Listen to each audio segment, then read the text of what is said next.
Welcome back to the Brave Podcast. My name is Angelo, aka Exploring with Angelo here on YouTube. Normally you'll find me out there hunting ghosts, going to abandoned places and all sorts of different, unique, strange places around the world.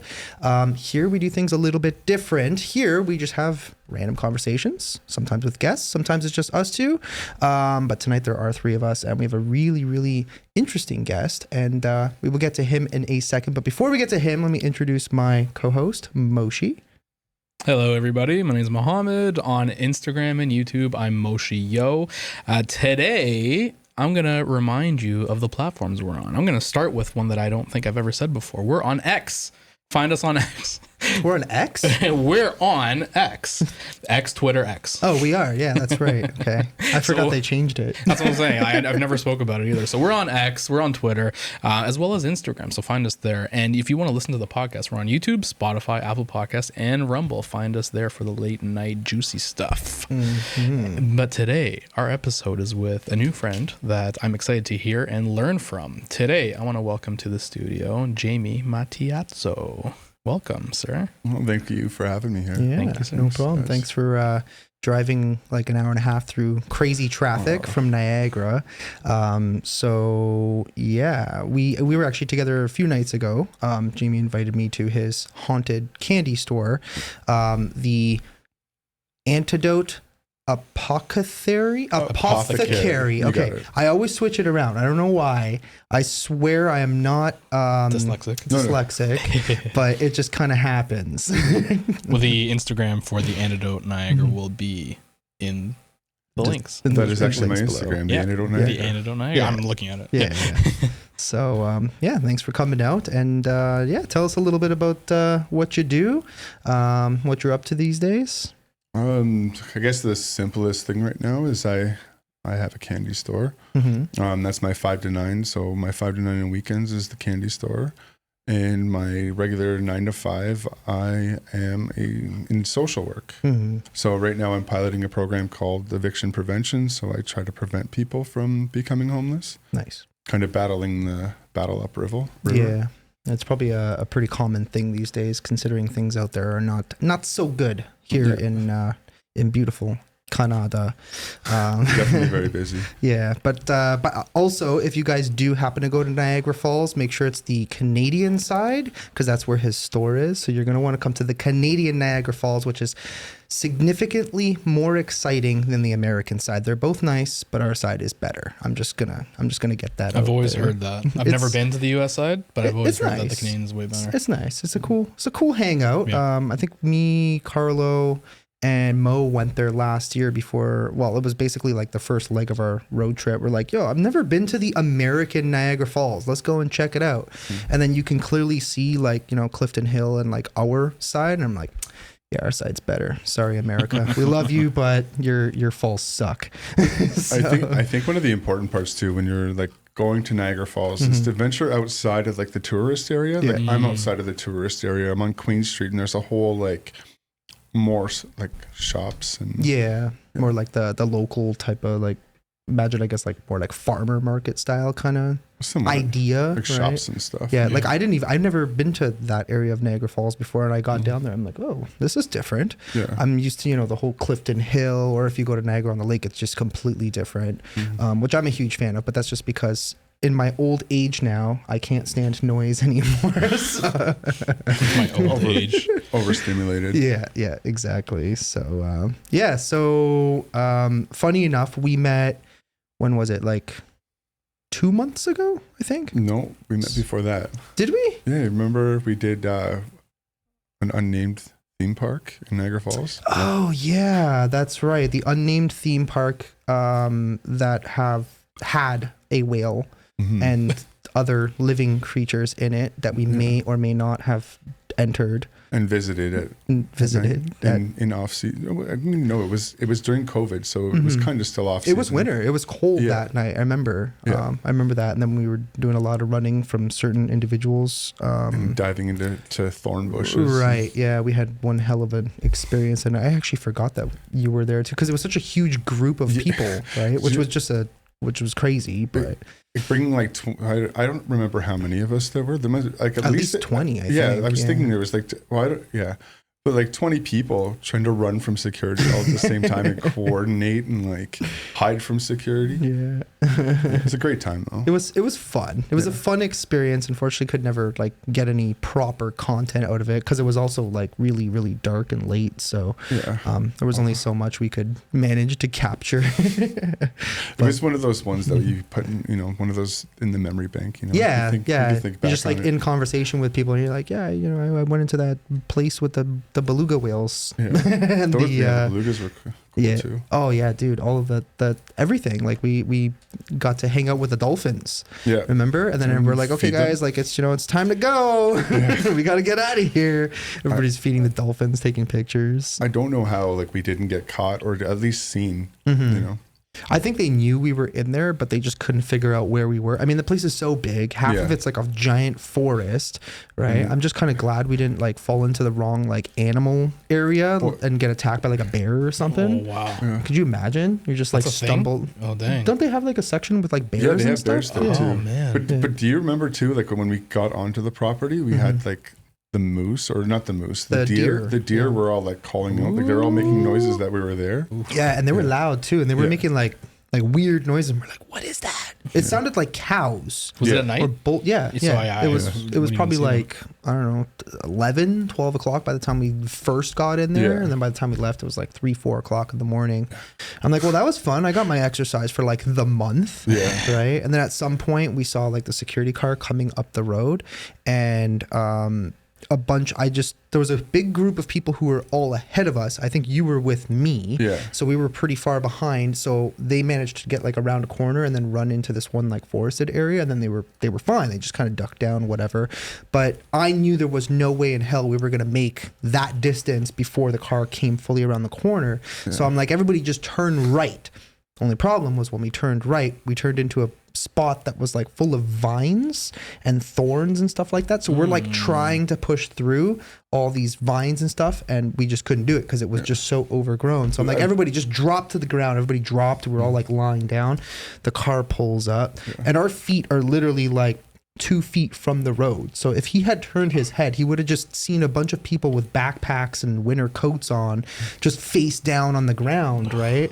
And I'm like, please don't look, please don't look. And he's like slowed down. And I thought we were caught. And there was a girl next to me. I don't remember who it was. Bando. It was Bando. Bando Bitch Ontario. Yeah. If you guys want to follow somebody. Yeah. So she was right next to me, and she was like, there's thorns in my ass. And I'm like, you're fine. You're fine. You're fine. You're good. You're good. And she's just like waiting. And I'm like, oh shit, I think he saw us. But apparently he didn't see us. So I don't know how. And it was, that moment like where we dove into the bush and literally like laid down in thorns. But yeah, so I don't know. That was a crazy experience. But then after that, we were reintroduced to one another through Carlo, because you came out with us. Like I think it was like a month and a half, 2 months, something like that. Yeah. We did a bunch of. What did we do? Like the Nazi house that I found. Did we do that? I don't even remember. Another. I guess it's a oh yeah. It was just the you the guys one ended with up all going the. back, and then the church. Yeah. And then the. What was it? The school. It was the school it was like for marine pilots. Oh Marine pilots yeah, that training thing was center. cool. There was like this big like metal thing that kind of looks like it's supposed to be sort of like a ship. It's completely empty, but it's just all made of solid rusty metal. It stinks like diesel. Wow. And I don't know, I just thought it was a kind of a cool experience. Actually, coming up to it was pretty funny because we all got there. I think Jamie was there first, and then me, Carlo, and Mo got there just after. And we get out of our cars, we're standing on the side of the road, and all of a sudden the CBSA, the Canadian Border Services Security Agency, whatever it stands for, pulls up. They're like, hey, what you guys doing here? And Jamie's like, we're just looking for homeless people, because he has his badge, and he's like, yeah, I do homeless outreach. We're just looking for homeless people. And we were kind of like hesitant. I'm like, okay, what do we do, right? So we just kind of waited around a little bit. They ended up leaving, and the gate was wide open, so we're like, okay, I guess we'll just help ourselves and just walk right in, right?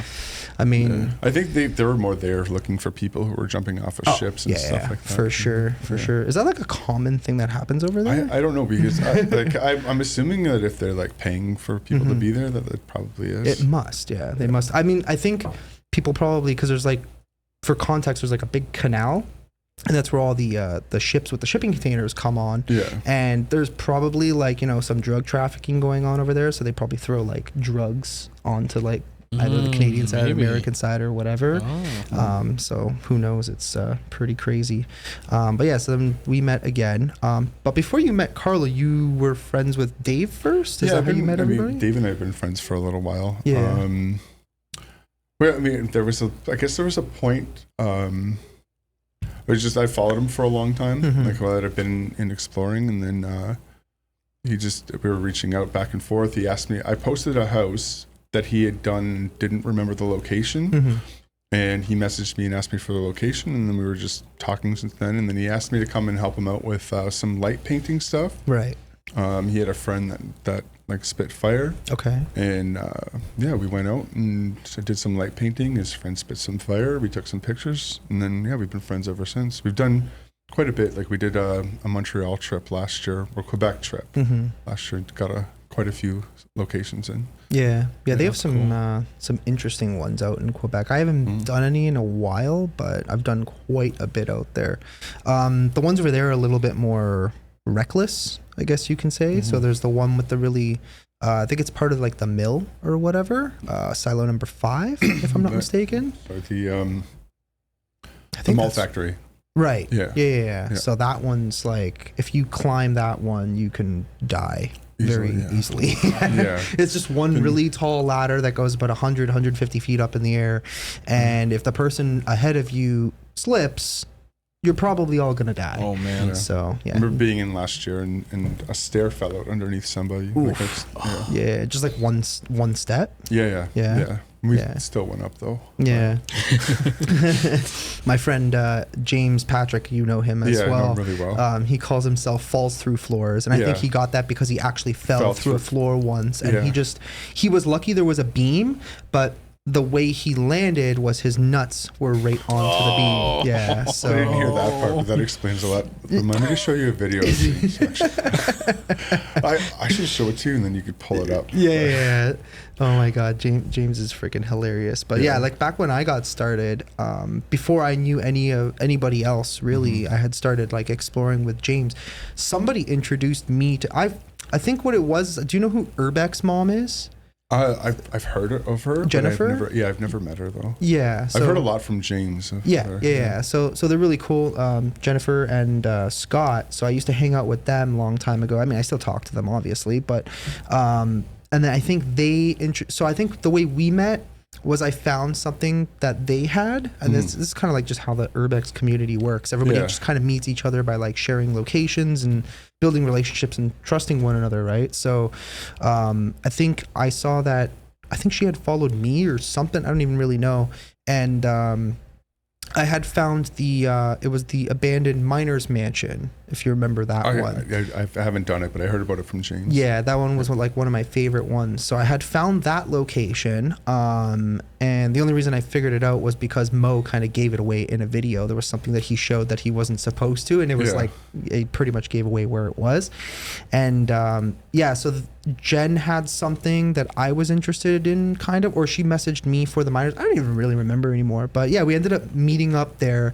And then from Jen, she introduced me to James, and James introduced me to a few other people. And then later on, I met Dave because I did the nuclear bunker, if you remember the Arc 2 shelter, with Bruce Beach. So I apparently filmed it like the weekend after Dave did, but I uploaded my video pretty much right away, and then Dave was like commenting, and I knew who Dave was, and I don't know if he knew who I was, but he's like, oh yeah, that place was really cool, wasn't it? And so from there we ended up like, starting to talk to each other on Instagram or whatever. And he messaged me, he's like, stay the fuck out of my business, you punk ass kid. No, I'm joking. That sounds like it. But if you've watched the episode with Carlo and Dave, apparently that's what Dave said to Carlo. Do you remember that? Yeah. Oh my God. Yeah, he's like, keep your nose out of my business or something. I don't know if he was joking or not, but I think it was an argument about something because somebody like ratted out Dave somehow. But it wasn't Carlo's words, it wasn't him, and whatever. But yeah, that stuff was pretty funny. Definitely sounds like Carlo. Right? So speaking of Carlo, when you met Carlo for the first time, did he hump you? He definitely tried to. I got video of it. Did you punch him? No. How did you fend this short little stubby man off of you? If I'm just trying to remember, but I think the first time I met Carlo was there was a hotel in Welland, and I'm saying the location because it's demolished now. And yeah, there were a bunch of heart-shaped tubs there, and I was meeting up with Dave there because I have done it a couple times. I met up with Dave there, and he brought Carlo along. And Carlo hadn't been exploring for a little bit, so he was just kind of getting back into it. And yeah, I met Carlo, and yeah, it was fun. Did a lot of recording of him humping things, trying to hump things. Why does he do that? Oh my god! So he didn't try to hump me the first time I met him. I guess he was trying to play it cool. Yeah, and then then ease into it. Yeah, he was trying to ease himself into it, and then I think like the second time he saw me, then he humped me. But when me and him met in person. So I think the first time was their fan meetup, if you want to call it that. It was Dave, Rhythm Rider, and Carlo. They decided to do their fan meetup, and I think I don't even know if I should say this, but I think I was the only one that actually showed up. To be fair.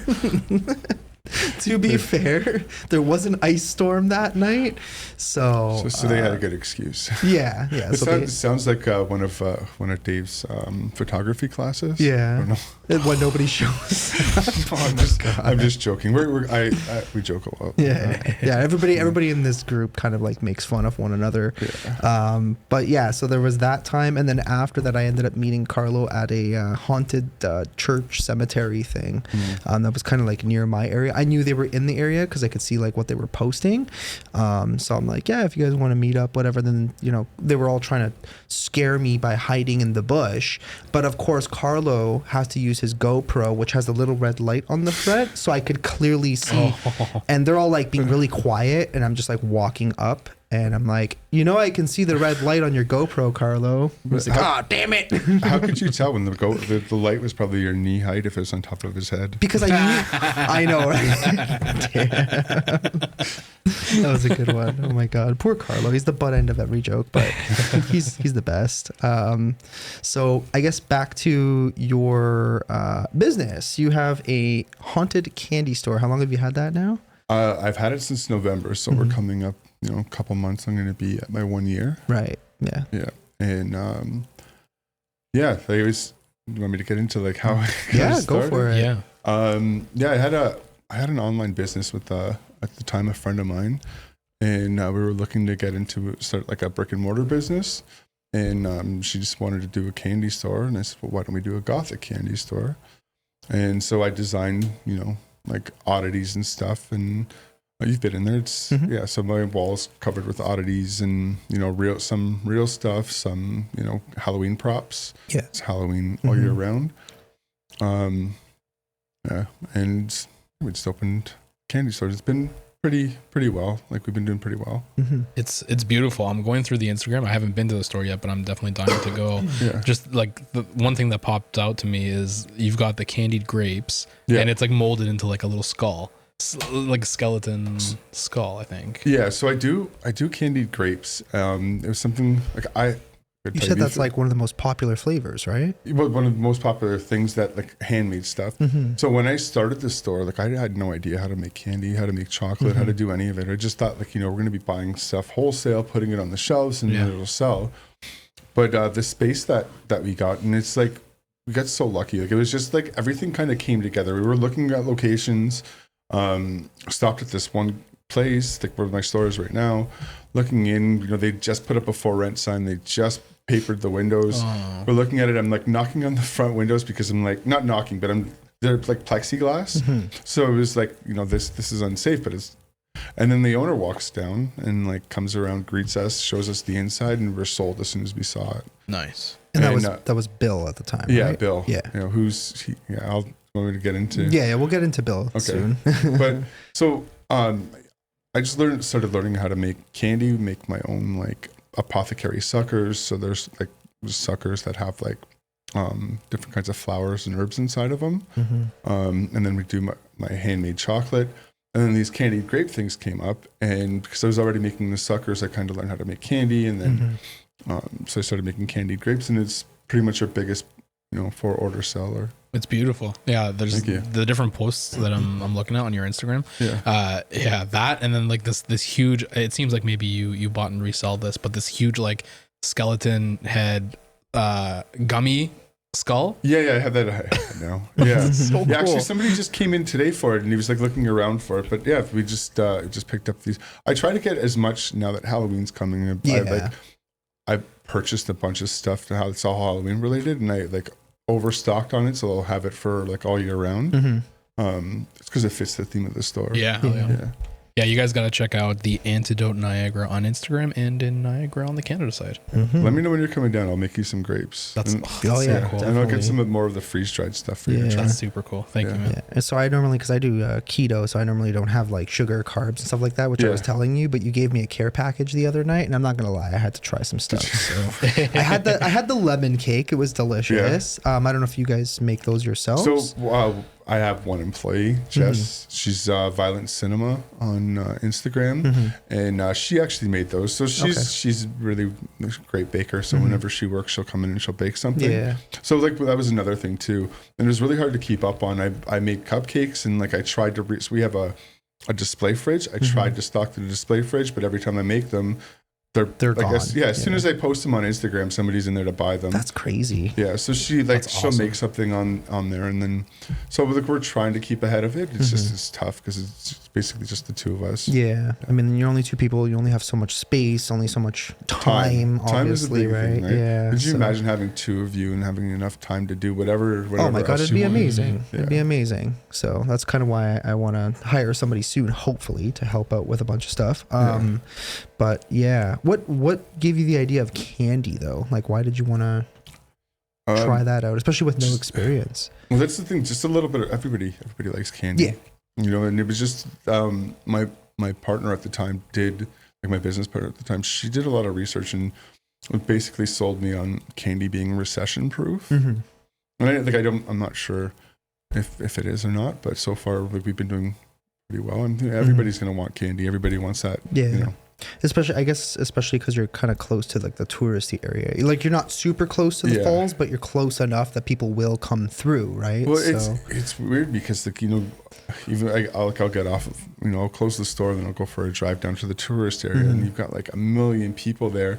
And I'm like, how do I get more people to come from there? Yeah. Like I've been lucky because my store is pretty much supported by a lot of the locals. Right. It's just, we have a lot Word gets out. Yeah, a lot of people that come in and say, this is my favorite store. This is like just the atmosphere of it.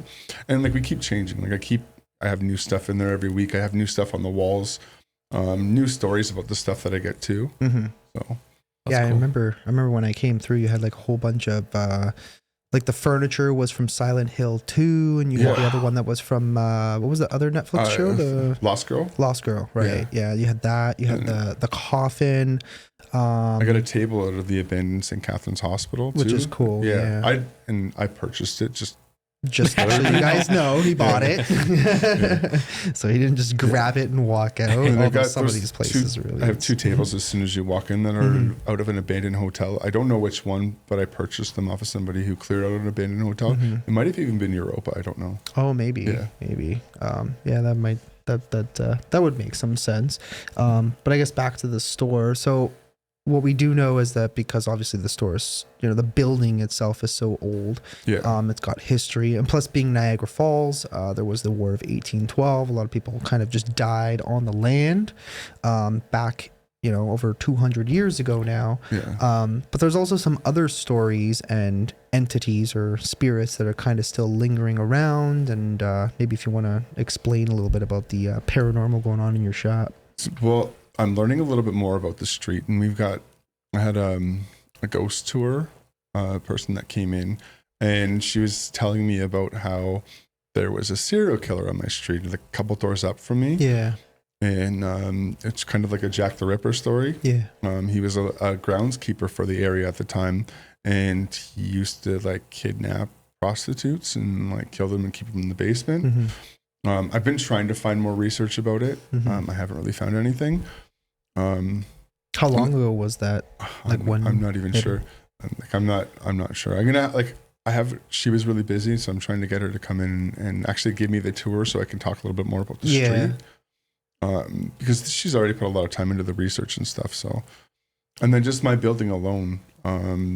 I mean, I don't know as much about the history of it, but I know in recent times, the same landlord that showed me the building passed away about a month and a half after we opened. Wow. Passed away upstairs, and it's just my apartment now. And I would say like 3 You weeks. moved into the apartment after dude died upstairs. Same room that he passed away in. So if you look at, hang on, I have to ask. Was it a better deal because afterwards, or just whatever? no, I don't know. You're like, did it get cheaper because the guy died there? Okay, well, I mean, the reason why I say that is because in some places it is actual law that you have to notify whoever's either buying or renting or whatever that somebody died or was murdered or whatever happened in this building, right? Yeah, So I think the law is buying. I don't know about renting, which is interesting. Yeah. So I think in Ontario, I don't even know if you have to, if you actually, according to law in Ontario, if you have to tell people that somebody died in the building before they buy it. No, it's buy, yes, not rent. Oh, okay. Actually, you know what? I don't know for sure. I'm pretty sure, but buy, I'm pretty sure you have to let somebody know about that. If you know, but if, I mean, you could always claim ignorance that you didn't know.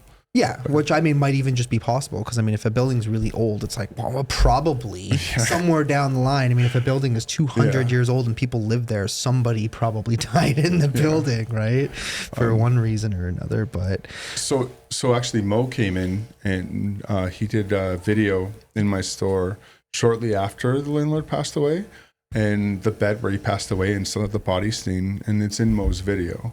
That's so creepy. Yeah, I haven't had a chance to watch it, but. No. It's pretty cool, but that's crazy. Yeah, him and Carlo go through it. So you had so Bill is the one who was your former landlord, and interestingly enough, so I have the device. I don't even remember what the heck the thing is actually called, a Periscript or something like that. We call it the Home Depot box because it's black and orange, and that's just what Brent nicknamed it. Like my good friend Brent nicknamed it the Home Depot box a while ago. So I always just call it the Home Depot box, and it actually like blatantly said Bill, which is funny because the name has never come through on that specific device before. I didn't know the guy's name, and then it came through. I said, "Oh, Bill," and you're like, "Wait, what did it say?" I said, "It said Bill," and Jamie's like, holy crap, that's the name of like, you know, the guy who died here, right? And it was interesting too afterwards because we still don't know, like they did an autopsy, and I don't think they had anybody to tell what happened. But it was interesting that we were talking to it still, and we are like, what happened? And it was bringing up alcoholism, drinking. Yeah. So we don't know if it was like related to that. I mean, we had a drink for the guy regardless, and then he left one on the offering table. So did anything happen to it afterwards? No, I don't. Not that I know of. No? I don't, like I should have put like a line on it to see if anything moved. Just mark the glass and see if like it went down a little bit. Could you imagine like being, if you were an alcoholic and you passed away and you're a ghost and you can't grab a glass and you're just I know, right? Oh, so sad. You're torturing the guy. Yeah. But apart from that, then you also have the other two that you assume people have told you there's a little girl. So I can go into a little bit of detail about the little girl. Okay. Because that's the whole reason why like the store is ghost themed. When we first moved in, like I was still working, I think. I'm trying to remember what I was doing at the time. I think I was still running a shelter. And so my business partner would be in there by herself and just getting stuff set up, and she would hear like a little girl talking, and not thinking anything of it. We were having a conversation about it when somebody was coming through the store, and the guy was like, "Oh, you should put up a ghost offering." So we did. And shortly after, I was doing a photo shoot in there because I use it as a studio sometimes. And one of the girls was in the bathroom, and she came out screaming, saying that she heard a little girl talking to her from downstairs. And then shortly after that, we had an older lady and her grandson come through. And her grandson was like, "Grandma, is this place haunted?" After seeing the ghost offerings. And she's like, "Yeah, I used to do readings in the basement 2 doors down, and a little girl used to walk over." And now none of these people know each other. But she confirmed that there's a little girl there. And she's like, you know, you'll hear footsteps sometimes leaving a room when you walk into a room because she's like, doesn't want to be, you know, she's afraid of people or whatever. Yeah. So yeah, it's really, I mean, I've never felt uncomfortable in my place, not in the store, not upstairs, but that's good. Yeah. Yeah, and plus you have that thing that said Megan on it in the basement too. Yeah. You said you found down there. It was from whoever lived there before, like and you don't really know who it belonged to, right? Yeah. So that's the thing with some of these places. It could be like a neighborhood, like child ghost or whatever it might be. I mean, it's a common thing that happens. I've been to a lot of places where they say there's like a neighborhood kid who like died, fell into a well or whatever. For some reason, the well is always the most common story when it comes to children, because they're so small and they just fall right into the well, right? And I guess before now too, that's how people used to get their water, right? Yeah. Like years ago, that's really common. Yeah. Such a common thing for some reason. And then apart from that, you have the other lady who died in the other bedroom. And oddly enough, we were using the what I call the skinwalker talker, which is actually the spirit talker. I just call it the skinwalker talker because it's funny. At least I think it's funny, but I'm not that funny. But yeah, it said the first response, I think, no, it said I died in here, something like that. Yeah. Something along those lines. So that was pretty... and wasn't the other one stuck? Didn't it say stuck? It might have, yeah. It might have said that too. And then also it said gambling, and then you had pointed out that it used to be a speakeasy in the basement area. And yeah, it was pretty like accurate, pretty well dead on. Yeah. So Niagara for its ghost stuff is definitely pretty convincing. So is that like a plan that you want to do? You want to kind of open it up a little bit more for like paranormal type of stuff? I mean, I welcome anybody who wants to come down. You know, if any, like I said, I have that spare room. Yeah. I mean, if people are comfortable staying there. I mean, I have, like I said, I've never felt uncomfortable there. Yeah. But I mean, it definitely adds to like, you know, the whole essence of the place, right? Yeah. And plus you also have the door that opens and closes on its own. My bedroom door does that. Yeah. So you said he was actually saying like his bedroom door will literally swing open in the middle of the night. He'll look and then it'll just like slam itself shut. Oh. Yeah. So it's like somebody's like coming in and out of the room. And yeah, you know what? It actually, the other night, it actually, like after we did that investigation, I just got into my room and I just like laid down in bed just to watch something before I go to sleep, and then the door did it. Like, yeah, it opened and you actually physically saw it do both. Open and it opened and then slammed. That's so crazy. That's nuts. I gotta get it on video. Yeah, you should just set up like a camera for like a couple of nights in like a corner or something, and then just like watching the door as it opens and closes. That'd be pretty. I mean, that's pretty definitive evidence right there. Yeah. When you first got it, before getting it, did you know it was already haunted or have an idea? It was just you just found I just like the feel of like you know. We looked at a couple other places and like nothing really fit as well as this did. And I walked into this place and it was just everything. You know, like we didn't have to paint anything. The walls were already slatted for what we wanted to use it for. There's a small kitchen in the back. Just everything kind of came together. No idea that the place like had any kind of history or anything like that. It was like after I moved in and started meeting people on the street who started telling me about like the history and like how this is one of the original buildings on the street. And I showed you like the actual original street line. Remember how they're like how the front was added, and then so it's really interesting. And I'm still learning more. Like I keep asking people, you know, who've been there for a while if they know anything about it. Yeah. I guess you'll always find new stuff, and new stuff will probably always pop up, right? Especially being like in an old thing. I'm actually thinking right now of getting a haunted property, because there's one that I just really like, and it'll probably disappear eventually or just rot to all hell. Like an Airbnb sort of thing? I think it could be one. It's abandoned. It's a beautiful home. But it's just kind of an idea that I had that I really want to kind of see if it's possible to do. It's going to be hard to do because I got to buy a piece of land, then I got to find, you know, a company that's able to move it, and then I'm going to have to restore it, and it's going to be a lot of work and a lot of money.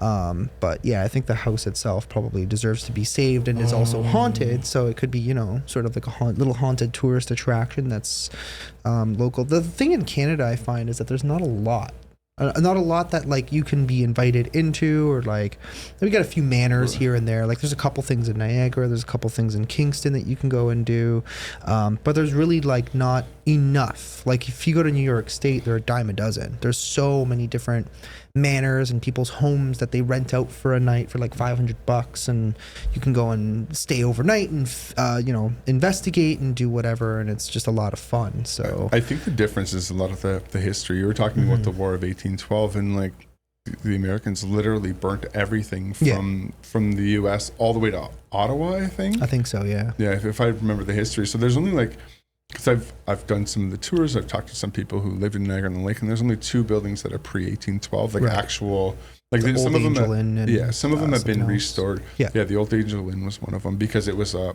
hospital. Yeah. Yeah. Which, then we paid them back by burning the White House to the ground. Yeah. Because most people don't know that the White House was essentially like rebuilt. Yeah. Right. So it was. I mean, it wasn't really even Canada at the time. It was technically the British colony, right? Yeah. The what were we called at that time? It was just the Republic of Canada. No, I don't even think they called it Canada at all. Yeah, I don't even remember. We were the Hudson's Bay Corporation. Something. We were part of the British, right? Yeah. So, does it say? The colony of New France. Right. Is that what it was? Yeah. No. Colony of New France was before the Brits came here. So originally Canada was the colony of New France, which were also known as the Acadians. And then the Brits came in and essentially fought a war against the French. Of course, the French could never win a war, so they lost. So the Brits essentially took it over and created their own colony. And then by 1867, we gained Confederacy and became the Dominion of Canada. Right. I think in the French is for the French, you should probably mention Napoleon because he conquered most of the world at the time, right? Yeah. So, that's is what it is. So you said you ran a shelter. So you do homeless outreach stuff. Tell us about that. I'm very curious about stuff like that. Well, I can get in. I've actually run I organized one shelter, and then I ran that one too with some friends of mine. So I've done it twice. And so the first shelter was, I had some friends who also work in like social services. And we came together and we saw that there was a need that once like the out of the cold, so the winter shelter closed, there was nothing in the summer. So that's what so you get the increase of encampments, you get the increase of people sleeping outside. All the shelters are full.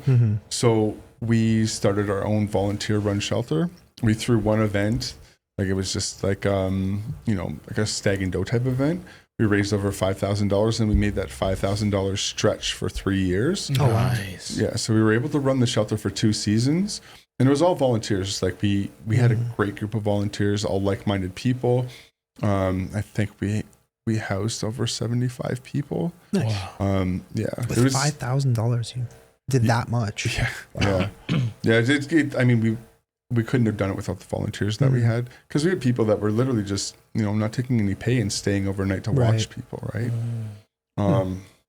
So we did that, and then my previous job, I actually ran the Out of the Cold program in St. Catharines. So I was the shelter coordinator for a season, and it was I've been involved with the Out of the Cold shelter for over 5 years, and it was the best season that I've been involved in. Yeah. So I guess getting into, I've been working with homeless for 15 years now. I've worked in shelters. I've done housing first program, which is basically taking people right from the streets, putting them into homes, and as one of like my past clients said, redomesticating them. I've had I housed somebody who was in his 70s who would he never had his own apartment before. He went from 13 to homeless to like couch surfing, staying with friends, got him into his own apartment. I had to teach him how to do groceries for himself, how to like teach him how to be an adult, essentially. Yeah, basically. Yeah. What inspired you to get into all this? So I know you said your full-time job is social work, but did something start? Are you on that path? So it's a really interesting story. I was in, so I graduated high school, went to college for a year for mechanical engineering, got really bored of it, decided this isn't what I want to do, got into construction for 7-8 years, and just recession kind of hit, got laid off, had a chance to go back to school, decided I wanted to be a paramedic. Nice. So a week before was supposed to go to school, I changed my mind. I said, I don't want to be a paramedic anymore. I want to try social work. So I got into the social work program, and I it was more like less like I feel like this is what I want to do. But it wasn't until like we had a week of like onboarding, like your first week where you're kind of learning whatever. Yeah. And I went to go use the bathroom. I had to do a presentation at the end of the week, right? I went to go use the bathroom. My teacher, who would be my teacher for like the rest of like my time there, like my main teacher, he was in the bathroom too, and he saw that I was nervous, and I don't remember what he said, but whatever he said, I was able to like leave there and go like kill this presentation. And I was never able to do a presentation before. Like in like high school and stuff, I'd always be the person asking to do it at the back of the class and like just too nervous. So I killed the presentation, and like that teacher ended up inspiring me to like just, dive into it head on. Like I went and I got like extra textbooks to read about everything that I was doing. Wow. I started volunteering right away with like Autism Ontario, and then like, yeah, that was a whole other direction that I went into. But yeah, that's basically how it started. Yeah. That's awesome. Okay, so I have a question. Since you were involved in the Autism Ontario thing, what happened with that exactly? Because I remember years ago, so there was a whole bunch of like buildings that were essentially, that's what they were for. And then what was it? They cut the funding for some reason? What was the, This is kind of a complicated question. Yeah. So you're talking about like the London. I think so, yeah. Yes, because that was one of the main ones. And I actually knew some people who were in there. So the London, if people don't know, they're going to call it the London Asylum, but that hospital was actually used to house people who otherwise can't live on their own. Okay. And so at some point, somebody decided that maybe individuals who are, instead of being institutionalized, might be better in care homes.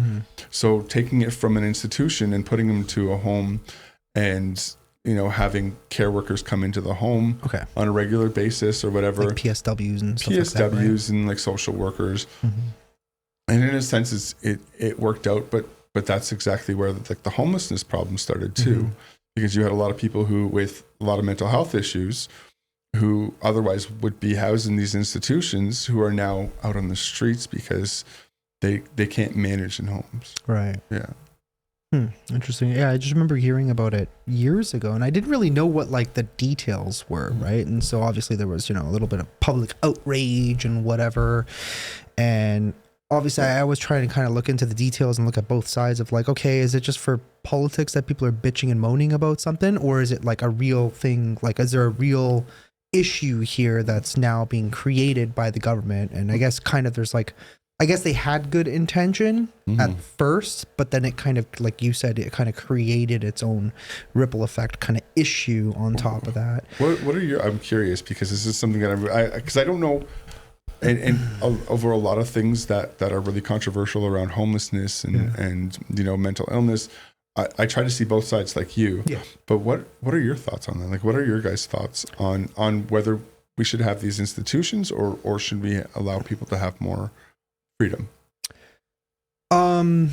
It kind of goes, I mean, obviously both ways, but freedom has, I am relatively libertarian when it comes to politics, but of course you do have to have limits when it comes to stuff, right? And I do believe, obviously, the main constitutional freedoms obviously should be respected and upholded, but that's, pretty basic stuff, right?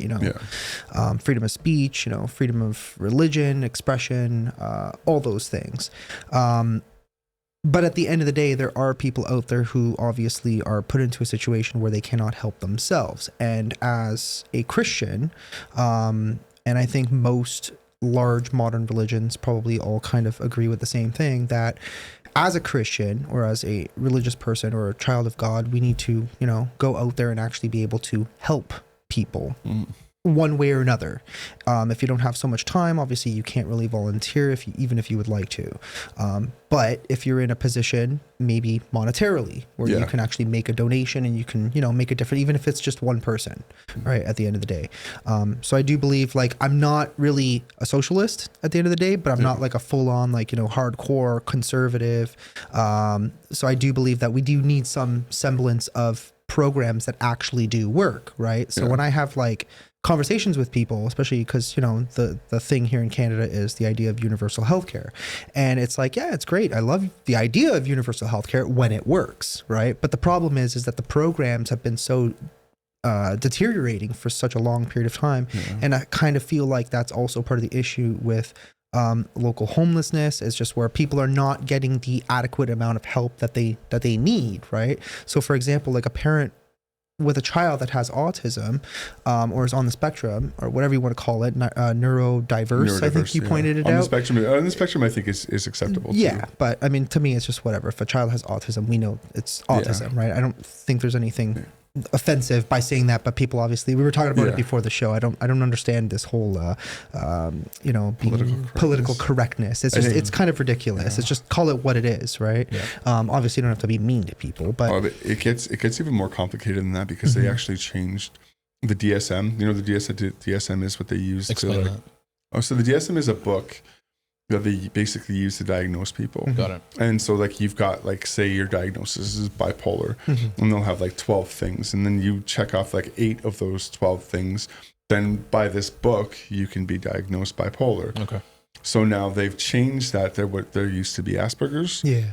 And so Asperger's has been taken out of the DSM, and now it's high functioning autism. I mean, like, So they don't even call it Asperger's anymore? No. Interesting. So it's like, yeah, a lot of things have been. Because I've always known it as that. I mean, we know it's like a form of autism essentially, but it's like, it's kind of almost like it's in its own category, I guess you could say. Like, because I have a cousin who has it, right? Yeah. So, and you can kind of tell, like, in conversation, these people are kind of awkward. Like, they don't really know how to socialize properly, Yeah. right? And that's the programming that I used to do, is Really? teach. I used to.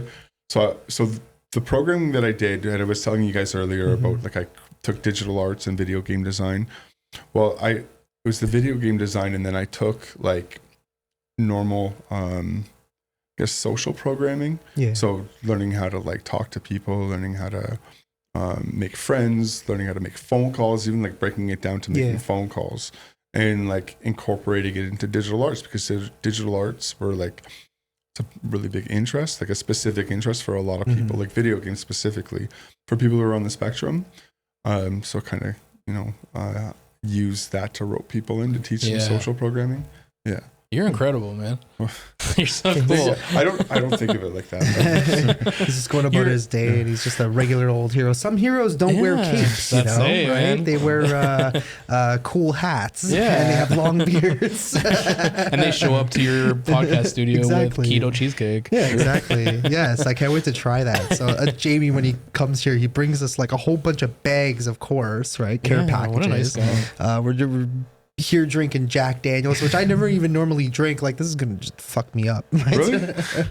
Probably. When you were talking the other night, I was like, oh, because I was like, do you want something to mix it with? Because I always offer it first, because this is what I usually drink. Yeah. And I only drink usually when I DJ, but this is good too. Yeah, for me, I'm just kind of like sipping on it and whatever, just kind of enjoying it. But so kind of back to like the homelessness thing is, I'm kind of like I said, I look at it from all sorts of different perspectives, and obviously there's certain situations for some people that it's kind of like a self-inflicted wound at the end of the day, where it's kind of like a lot of people tend to kind of put themselves in certain positions. I don't agree with that, really. No? What's your opinion on it? Well, because people, like, I hear all the time, you know, they don't want to be housed, you know, and like, I've housed a lot of people where people said they don't want to be housed. Like, I've when I first took on a pilot program for Housing First, and part of like the parameters of that program where we had a list of like the most homeless people to like the least homeless, and by saying that, it's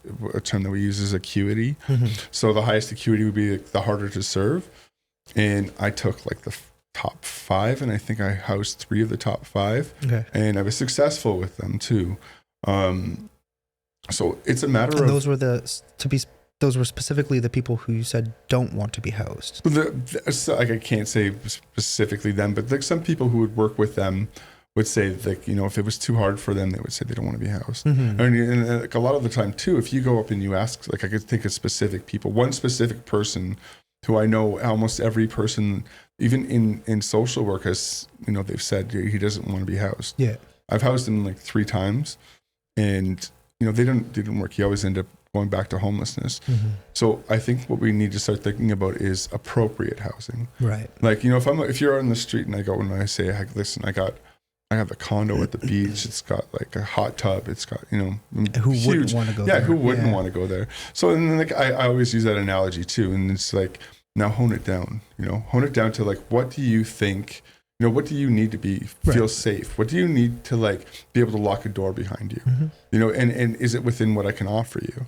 So it's more about finding appropriate housing for someone. And, you know, sometimes it might be like, I want a place for myself and all my friends. Well, maybe that tent city is, you know, more appropriate for you and you're not ready for this yet. Mm-hmm. But, you know, I think finding the appropriate housing is the important part.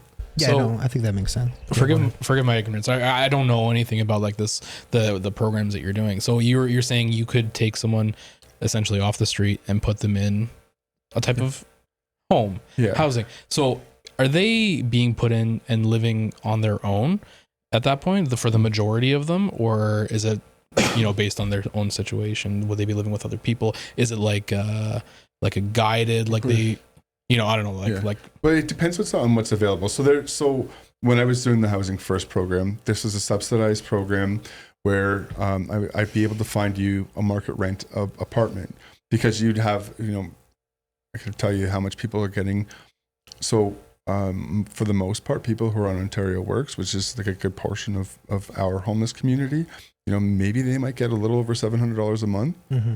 And if you look at a 1-bedroom apartment right now, or even, you know, we're looking at 14, Yeah. 15. That's bare bones. Look at just a bedroom in a house right now, and a bedroom in a house right now, you can't find one under $700. Yeah. So like at the time we were able to subsidize, get them into their own apartment.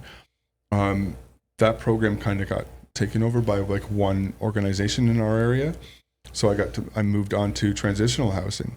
So transitional housing, the organization that I worked for, I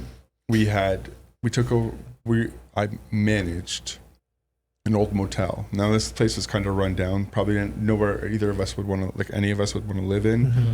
But so if I get somebody off the street, like right out of like an encampment, I put them into their own, you know, you have a bedroom, you have your bathroom, you have a means of cooking things, and then you have supports that come in. Mm-hmm. Okay. And like we try to offer as much supports, teach the skills, and then get you moved on into your own like room, or, you know, try to get you a little bit more income and then get you moved on. Now, I've had people that I worked with that like took 3-4 times, you know, in that situation. They end up back in encampment. Let's get you back in here. Try this again. It doesn't work. But it's like anything, you know, if you, you know, I don't know if you guys have any experience with addiction or just cigarettes. Just cigarettes and booze. But it's the same thing. It doesn't, like, you have to get to that point where you're ready. But, you know, as long as they know that the door's open for them to keep coming back to. Yeah. So I guess it kind of feels like more like less pressure, I guess, so to say. Right? Yeah. Like, we're not going to force you to do anything. But once you're ready, then you can come and we're your friends. We're here to help you. Exactly. Yeah. Exactly. So one thing that I kind of just wanted to clarify was what I meant, like when I said it's kind of like a self-inflicted thing. I feel like some people just kind of make really stupid decisions sometimes. That's kind of what I meant by that, right? But it varies, right? You go back to being you know what's really tough to say is like, what would you do if you were in their shoes? Yeah, what would you do if you had the same, like, I have one guy that I worked with, and he's still housed, and I'm really proud that he's still housed, but he was one of those guys that was at the top of the list. Yeah. And he was one of those guys that people said, you know, he's unhousable. This guy's dad started doing heroin with him when he was like 10 years old. Oh, man. Started, you know, smoking drugs with him. And like, that's the life that he was born into. Yeah. You know, that's and just the fact that he's still alive is like a huge accomplishment. And it's just, what would you do if you were in their shoes? Yeah, of course. Right. Absolutely. Yeah. No, I had a friend, he, in high school, he ended up falling into, like, you know, led down the road of addiction. I think it was because of his girlfriend or something. Well, at least that's what people told me. And at some point, he just, I don't know if there was something going on at home. I mean, sometimes nobody ever really knows, right? But it was just kind of assumed that, oh, you know, he kind of made his own decision to start doing drugs with her or whatever, unfortunately.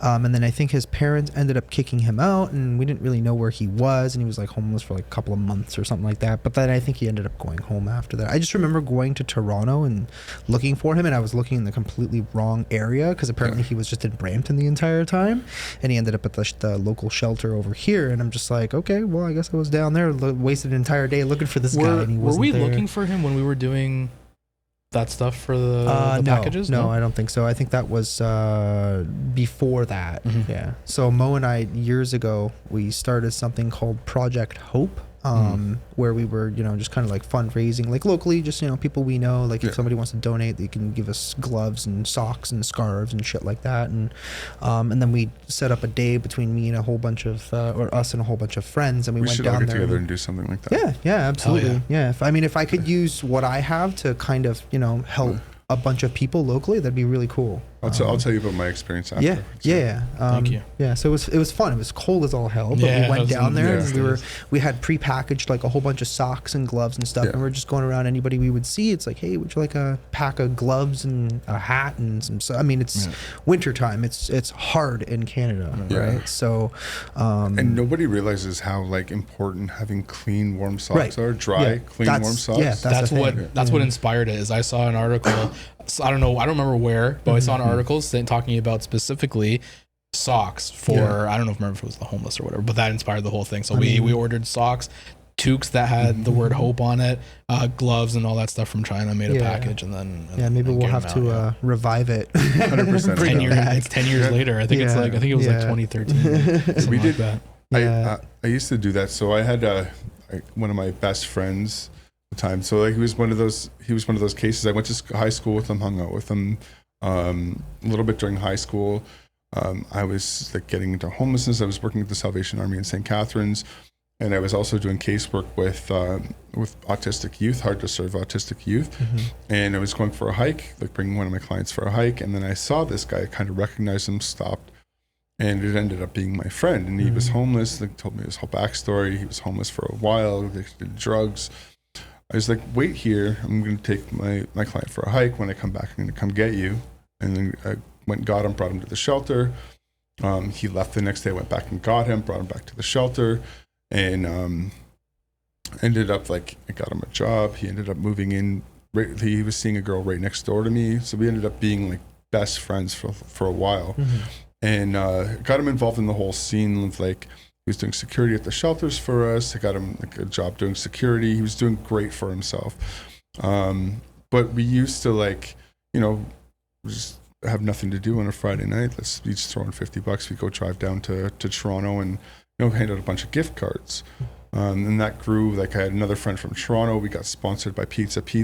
Wow. We did pizza days like through Niagara, Hamilton, and then Moss Park quite a bit. Did you guys do any outreach during COVID? No. So during COVID, they were actually handing out fines. And so I know a couple of people who got fined for handing out soup in Moss Park. Oh, and, wow. Yeah. So, but we went. I don't like that shit. Yeah, we went. That bothers we went and got an Airbnb. Actually, my ex-business partner. We went and got an Airbnb and we made chili. And during COVID, because we got the Airbnb because it was our friends that just gave us a deal. We made chili and we handed out like 150 things of chili and socks and stuff like that. But we had to do it like kind of covertly because like we could have got fined, maybe even arrested. Who knows? Wow, That's crazy. So what was the situation? You're in the world. What was the situation in terms of like people getting help during COVID if they were homeless or any of that? What was happening out there? I've never heard of that before, getting fined for helping. People in Toronto were getting fined. So like I can't. So my main focus. So as soon as COVID started, everybody was scared, right? Yeah. So we had a lot of people who were like didn't want to work with homeless because they thought homeless are going to be the most infected, transmitting the most infections, and like the homeless population ended up being the least affected by it. But like we had no shelter workers, we had no case workers because a lot of them had families. They were worried they went home. I remember the first few weeks of COVID, I was working like 90-hour weeks. Wow. Like I was doing the shelter and then doing my normal job, and because there was nobody else like around to do it. But like services didn't really, other than, like I can't really speak to that because like I'm from their experience, from what I've heard, is that like, could you imagine like you go to this Tim Hortons to use the bathroom all the time, and now that bathroom's not there anymore. Right. Yeah. You know what I mean? Or you go, there's this restaurant that, maybe it gives you scraps at the end of the day, and now they're not there anymore. Yeah. So like the food was scarce, the bathrooms were scarce. Yeah, it was crazy times. I remember exactly what you're talking about with the bathroom thing, because we were, even with COVID and all that stuff, like we didn't stop. We kept working, filming. I was out in Ottawa with Mo. We would go on road trips, and it was like the same thing. And I'm just like, why are they closing bathrooms? Like, it doesn't make any sense. So you're telling us to clean our hands, but I can't, right? So when I have to poo, I have to go at the back of this building and just do my business over there. And it's like, this is stupid. This doesn't make any sense. And that was a really big thing too, because people, like, especially in downtown areas, were complaining, somebody's peed in the back, or, whatever, in the back of my building. Yeah. It's like, what do you expect people to do? Yeah. What do you, like, there's no bathrooms. Yeah. And then like, I remember they put up like a couple porta potties that weren't maintained and stuff like that. And it was, and it's just, that's disgusting, right? It's crazy the things that people did back at that time that literally made no sense whatsoever. Like, do you remember all the on routes? They would designate certain doors. So they would lock, because normally each on route has 3 different entrances, right?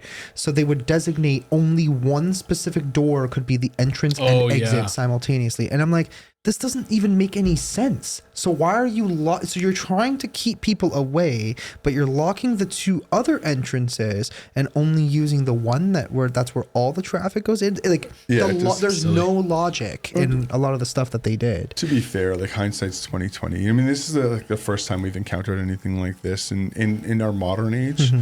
So nobody was prepared for it. Nobody was like, there's no handbook. That I understand. But when you're closing all the other entrances and forcing all traffic to go through one in and out door, and it's not like it's like they're far. It's like, no, they're literally right next to each other. So you have to pass everybody as you're going in and out. It's just stupid. It was I'm sure that was a great idea to somebody. Oh yeah, I'm sure. That was like a whole staff meeting, and like, I know, right? I'm just imagining. Like, there was probably a couple people that had the same like mentality as you, but didn't want to say anything because it was their boss bringing it up.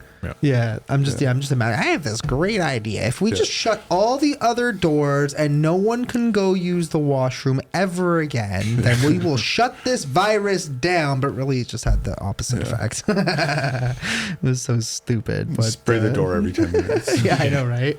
Oh my god, the insane things that we were doing at the time. And now, of course, they're trying to want to get like so political about everything. But right now, it seems like they're trying to bring everything back with all the lockdowns and the mask mandates again. And go figure, they're trying to get everybody back in their houses right before a major election cycle is about to happen. Where are you getting the information from, though? Because I've been seeing just posts from people about it, but I'm not like, it's weird because they just and they just put a stranglehold on where we get our information. Right. That's the other problem, right? I was actually just thinking about that today. I'm like, it's strange. It's almost like they don't want us to get any other information, right? Apart from like, oh, now you're forced to basically turn the TV back on, right? To get any news or information from CTV or CP24. You can't go out of your way on Instagram or Facebook or whatever to go and see other information. Yeah, but who has cable anymore? Like, that's the problem. Yeah. So, but yeah, a lot of the information is coming from, they're just starting to talk about it again in Canada. But there's a lot of places in the US that they're actually bringing back mask mandates, and now they're talking about going into possible lockdowns again. And it's just funny. I don't want to get conspiratorial, but it's just funny how we're almost within 1 year of another major election that's going to happen in the United States, and all of a sudden they want to start bringing back mandates that are going to keep people at home. I wonder why. So there could be obviously many reasons for that, but yeah, the whole news thing is just really stupid, because now there's all these advertisements on the radio about Meta decided to go against the government of Canada, and now you can't get your trusted news sources on Instagram or Facebook or whatever. And it's like, so the government's complaining about something that the government did. Yeah, the gaslighting in Canada is horrible. Right. It's stupid. I saw like I don't know, there's a recent interview with Justin Trudeau, and I don't even remember what the context of it was. Yeah. But yeah, he was like, I'm going to do whatever I can to keep the Canadians safe, he was something about like whatever that even means. Yeah, and then the next one was that Canadians are looking to blame whoever they want. That was, I remember seeing that one too. And it was just and like I understand that. And it's totally like acceptable, blah, blah, blah. They need somebody to be angry at. Yeah. But they'll never actually accept the blame. There's no accountability. Yeah, there's absolutely no, it's like saying, it's like me stealing Mo's phone and then Mo getting angry about me stealing his phone, but saying, listen, dude, I understand you're angry, but it's not my problem or my fault that I stole your phone, right? So it's just so stupid. It doesn't make any sense, but that's, man, that's politics for you. Just going back to the news not being shown to us in Canada, remember, like, they don't trust Rebel News at all, right? But I still can't get Rebel News on my. So is Rebel News a trusted news source now, or it's accredited? That's the thing. Yeah. So I think the way it works is anybody who has an actual media license or media credentials would be considered a legitimate news source. So I do know for a fact that there were judges who agreed in favor of Rebel News, because what was happening was the Rebel News reporters would show up and they would ask questions, hard questions that the regular legacy media wouldn't want to ask, and they would get shunned or kicked out of events and this and this and that. So Rebel News said, fuck you, we're going to sue you, and let's just see what the judge has to say about it. And the judge said, you have to let them in. Right? It's free press at the end of the day. They have the right to be there as a journalist, whether you want to call them a journalist or not. And of course, Justin Trudeau goes against that because he doesn't believe journalists are real journalists unless they agree only with what he says, right? And a lot of times what he says doesn't even make sense, but whatever. I guess since we're kind of on that topic, do you feel that the government is actually doing enough to help homeless people? This is kind of a loaded question. It is a little bit. I know that, So, but like, I mean, like, is there certain aspects of like, there's certain programs that you're seeing that are like, okay, well, this is actually going really well, and then there's other programs that it's like there could be more of this, or maybe there's like, okay, well, this is just this program here that they're paying for is totally useless at the end of the day. The problem, like, okay, so I can say that they're trying, and I can only speak in Niagara, right? Because like there's other places that I've been that are doing great, but in Niagara, I can. And I don't know, I've just kind of got on their good books too after being in the bad books for a long time. So I don't know who's going to see this, but it's okay. No, but I can say that they're trying. The problem is, like, you know, if they're a year into a program and they're like, this program isn't working and they've sunk this much money in, they're kind of like stuck. They're stuck for another 2 years because of the way that the funding goes. Yeah. So like, yeah, there's a few of those programs. There's a few programs where like they've kind of taken in different directions. But at the end of the day, like, it's hard to say because our homeless like problem right now is so complex. Yeah, there's so many factors. Yeah, right? and it keeps changing too. You know, like things that happen, like COVID, like exacerbated the whole thing. Quite, like, you know, now there's a lot of people who, you know, they've accepted that I'm going to live in a tent because there's so many people living in tents. You know, and now it's the presentism of a whole population of people who can't afford to get their own rooms or apartments are like, well, I'm just going to go live in a tent. You know, I'm just going to go sleep in a tent. It's not going to be that big of a deal until they're actually in there. Then it is kind of a big deal. And now it's so hard for them to get from that tent to, you know, an apartment. How long on average do you say like people go from living in a tent to actually eventually getting moved into their own apartment or some shared? Does it take like a few months or like? Oh, how long? Yeah. Sorry. I think on average. How long? It depends. It really depends on the caseworker. It depends on the person. And I guess availability too, right? Yeah, I had one individual that I worked with, and he was probably at the top of this list that I was talking to you about.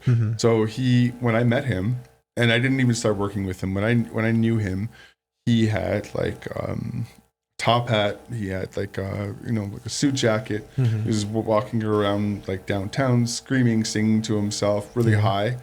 Got to him, got him housed. He himself did the hard work to get off drugs. Found employment. He's got basically right back on the same, like on a good path. Now he's unrecognizable from that person that was downtown. So like, and he was downtown and sleeping under a bridge, and now he's off all programs. He's paying his own rent, cable, all that. He's great success story. Yeah. I have a couple of those, but it takes a lot. There's a lot of factors that come into play. There's the appropriate housing, appropriate caseworkers, and then like the social supports that come in afterwards, like the employment that'll accept somebody who's, otherwise not recognizably employable. Yeah. What's what are, and I get that every case is going to be different, but like what are, you were saying before that some people would call some of these people, unhousable. So is there kind of like a system to say, we've tried, at this point it's no longer worth trying to help this person? Or is there anything systemic, or is it all kind of just, we're going to try to do everything we can for this person? And so like they keep, the government keeps creating programs that are specifically for, so when it started, there was one program and it was for this whole population. So now they realize that this one program isn't a cookie cutter. It won't fit. Like we're putting too much support into like this population here that maybe experienced homelessness for a week or two, and maybe don't fit like the population of chronically homeless. So now they're starting to. This is one thing that's really positive. They're starting to break these programs up. They're saying, okay, so these people who fall into the category where they're not chronically homeless, that just need a little bit of help getting back on their feet, we're going to shorten the amount of time and attention that we put into them. And then now we're going to create this other program for the more chronically homeless. So they're going to say like, now these chronically homeless are going to come and they're going to be into this transitional housing program, which is like almost like an institutionalized program with a little bit better, I guess, freedoms, we'll call it. And so and then we'll graduate them into this other program over here, which is supporting them in their own homes. So now they're starting to recognize like the complexities of homelessness and break them up into appropriate sections. Yeah. That's great. Is so you can it seems like you can rate like, this person's been homeless for a long time, this person's not been homeless for a long time.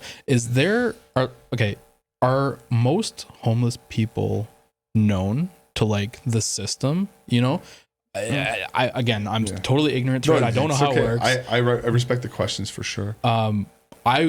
Before this, I would have thought that for the most part, these are people that just completely fell off the system and are unknown. But you tell me what it's actually like. Well, this is because we can't really generalize here, because we've got like, so what I was talking to you about the individual whose father started doing heroin with him at a very young age, and so that's like kind of generational. Like these are people who have been in the system, and then it's one slip that this individual isn't able to manage having his own apartment anymore, and he's on the streets, he's homeless. And then you've got like the people who maybe fall in with a crowd that uses drugs and like gets swept up because I don't know what experience you guys have with like that kind of a community, but nobody's more welcoming than somebody that needs somebody to get high with, right? Sure. And then that's a really slippery slope. But and I guess in Niagara Falls and St. Catharines, we're kind of a border community where Niagara Falls is a tourist town with a lot of people. This year was the first year too. So like I've done what I was saying before, where we had the shelter for 2 years. But when COVID happened, we weren't able to run a shelter anymore because they put too many restrictions on us that we weren't able to meet. Okay. So we were like, what can we do to support them? We put the rest of the money that we had into doing meals. So we saw a gap. We provided meals for people in the streets. I did meals once a week, and then our team did meals the rest of it. So I've a pretty good like handle on our and running the shelter. I know our regular homeless. So I'm in the Falls right now, and I barely know like a lot of the homeless community. Sure. So a lot of people who are new to me most likely came from somewhere else and decided that I'm going to get more support in Niagara Falls. So it's really like complex, I guess. There's no easy answer to your question. Yeah. A lot of moving parts, right? Yeah. Yeah, it's kind of like in California, they have like that area that's known as Skid Row. Here in Canada, there's an area in Vancouver called Hastings. And we drove up the road and we saw it. It's the same thing. It's like all the encampments. It goes for like probably 14 blocks. Yeah. Right? And I'm like, holy crap, that's wild. Yeah. Absolutely wild. And apparently it's been like that for a very long time. Right? I was there over 10 years. I was there over 10 years ago. And it's like it's the oddest thing because you've got Hastings. Yeah. And there's like an invisible line because you've got like all of this, like there's the Skid Row, we've got that alley where everybody's using, you've got all the outreaches, and then you've got this invisible line, and then you've got Versace, you've got Louis Vuitton, and it literally like, right on that one corner, and then it's got all the shops, right? Like, wow. I don't know if it's still like that, but when I was there, it's pretty much exactly like that for the most part. It's the craziest thing that you'll ever see because it's just like you said, you have all these like massive, businesses with this high-end clothing and purses and all this whatever, and then all of a sudden you're just driving up the road and it's like, it's just what happened was apparently that's just like the place to go because that's like the area that's been kind of designated as, if you're homeless, if you're using whatever, this is the area you end up going to. But it's crazy because it's just everyone, I guess, from every area is just all in one small area, right? So it just looks overwhelming, I guess, to most people. It's like they're just, especially if you're not used to seeing something like that, then but I don't know why it's just, as far as I know, because I spoke about it at some point, and then like some people who are from there actually were like, yeah, it's been like that for a long time. Like Hastings that's just the area. It's like Skid Row in LA. It's like that's just the area where everyone goes to. Well, I mean, in that specific scenario in the US, it was a little bit different because I know a lot of the states moved people all to this one area, because I think California at one point said, or the mayor or something was like, they designated this the area to be, and everybody from all the different states sent all their people to one small area, and it's just now a clusterfuck of drugs and all sorts of That's craziness. Interesting. I work in Fort Erie, and Fort Erie is a border town, and we have something that's really like unique to our area because the other side of the border in Erie County is the only place in the United States that's still, or I won't say only place, but that I've known, but there's still a sanctuary city. Right. So one of the things that we deal with there is people trying to get across the border, whether it's by train or by like Canada, or no, into the States from Canada. So they'll like fly or whatever, get into Canada, and then try and cross the border into the sanctuary city, the sanctuary area. Can you explain what the sanctuary area means? To my understanding, so it's you can go there and claim refugee status. Okay.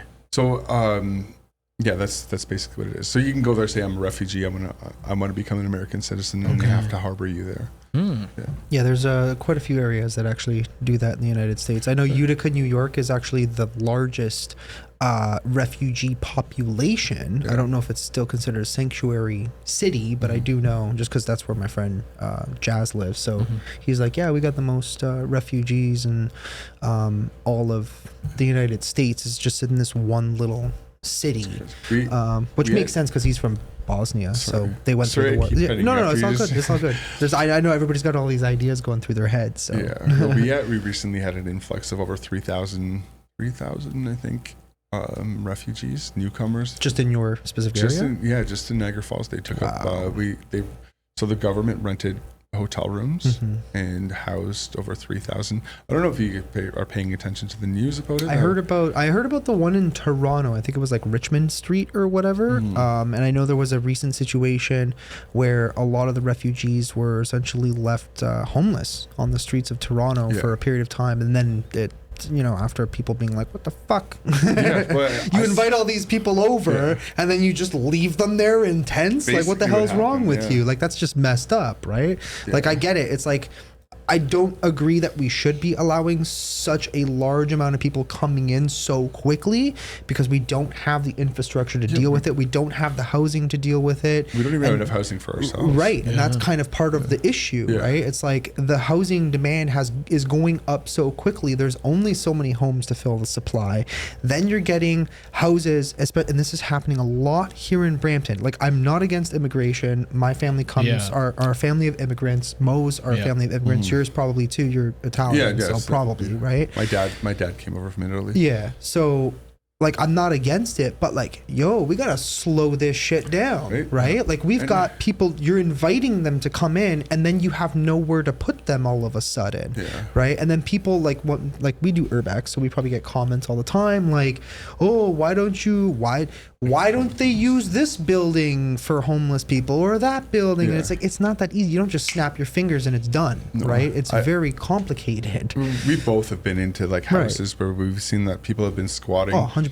And like you see what happens. It gets destroyed. You know, like I've even in some of the transitional housing places that I've had, if we left I had one place that was left vacant for a weekend, and just in that weekend you go in and pipes were ripped out. Wow. There was like spray paint all over the walls, and it was just left for a weekend. Like, you need the proper supports. And that was the same when you have people who are coming over who don't speak our language, don't understand our customs, don't understand like how we do things here. And you just put them in, like, you had these hotel rooms that were getting destroyed because you have people who aren't otherwise civilized to how we're living. It's really interesting though, because I saw, and I don't know if it was a meme or if it's factual, but they were saying that we had a lot of people that were returning to like war-torn Ukraine after coming here to. I saw that the other day. I saw that as well. I don't know. I was going to look further into it. I bookmarked it and probably talk about it on a different show. But I don't blame them, because like you said, they don't speak the language. They're not used to our customs. And then a lot of people, they're kind of given like a false hope to come to Canada, right? Like, we do have a beautiful country. We have an abundance of resources, and we have money in this country. We have the means overall to help people. Most of the time, the problem is now that the government is choosing to spend billions of dollars to buy missiles for other countries instead of actually helping, the veterans that are living on the street who fought for this country in the first place, right? Or at least sacrificed their lives to deal with that stuff, right? I've housed a few veterans, like, even just recently, and there's like the veteran programs that we have here are amazing. Getting people connected or getting people that know about it. Like, we have veteran programs that'll pay your first and last month's rent. They'll pay for all your transportation to do stuff. They'll even pay for all your furniture. And then you could even get, like, depending on who you get hooked up with, you can get like a veteran's pension too, depending on when your service is. But so we have great services here, getting people connected with them who might not otherwise know everything. We even help American vets too, because I've had an American vet that was hooked up with the same thing. So like, we have great veteran services here. Just getting people connected with them is a little bit hard.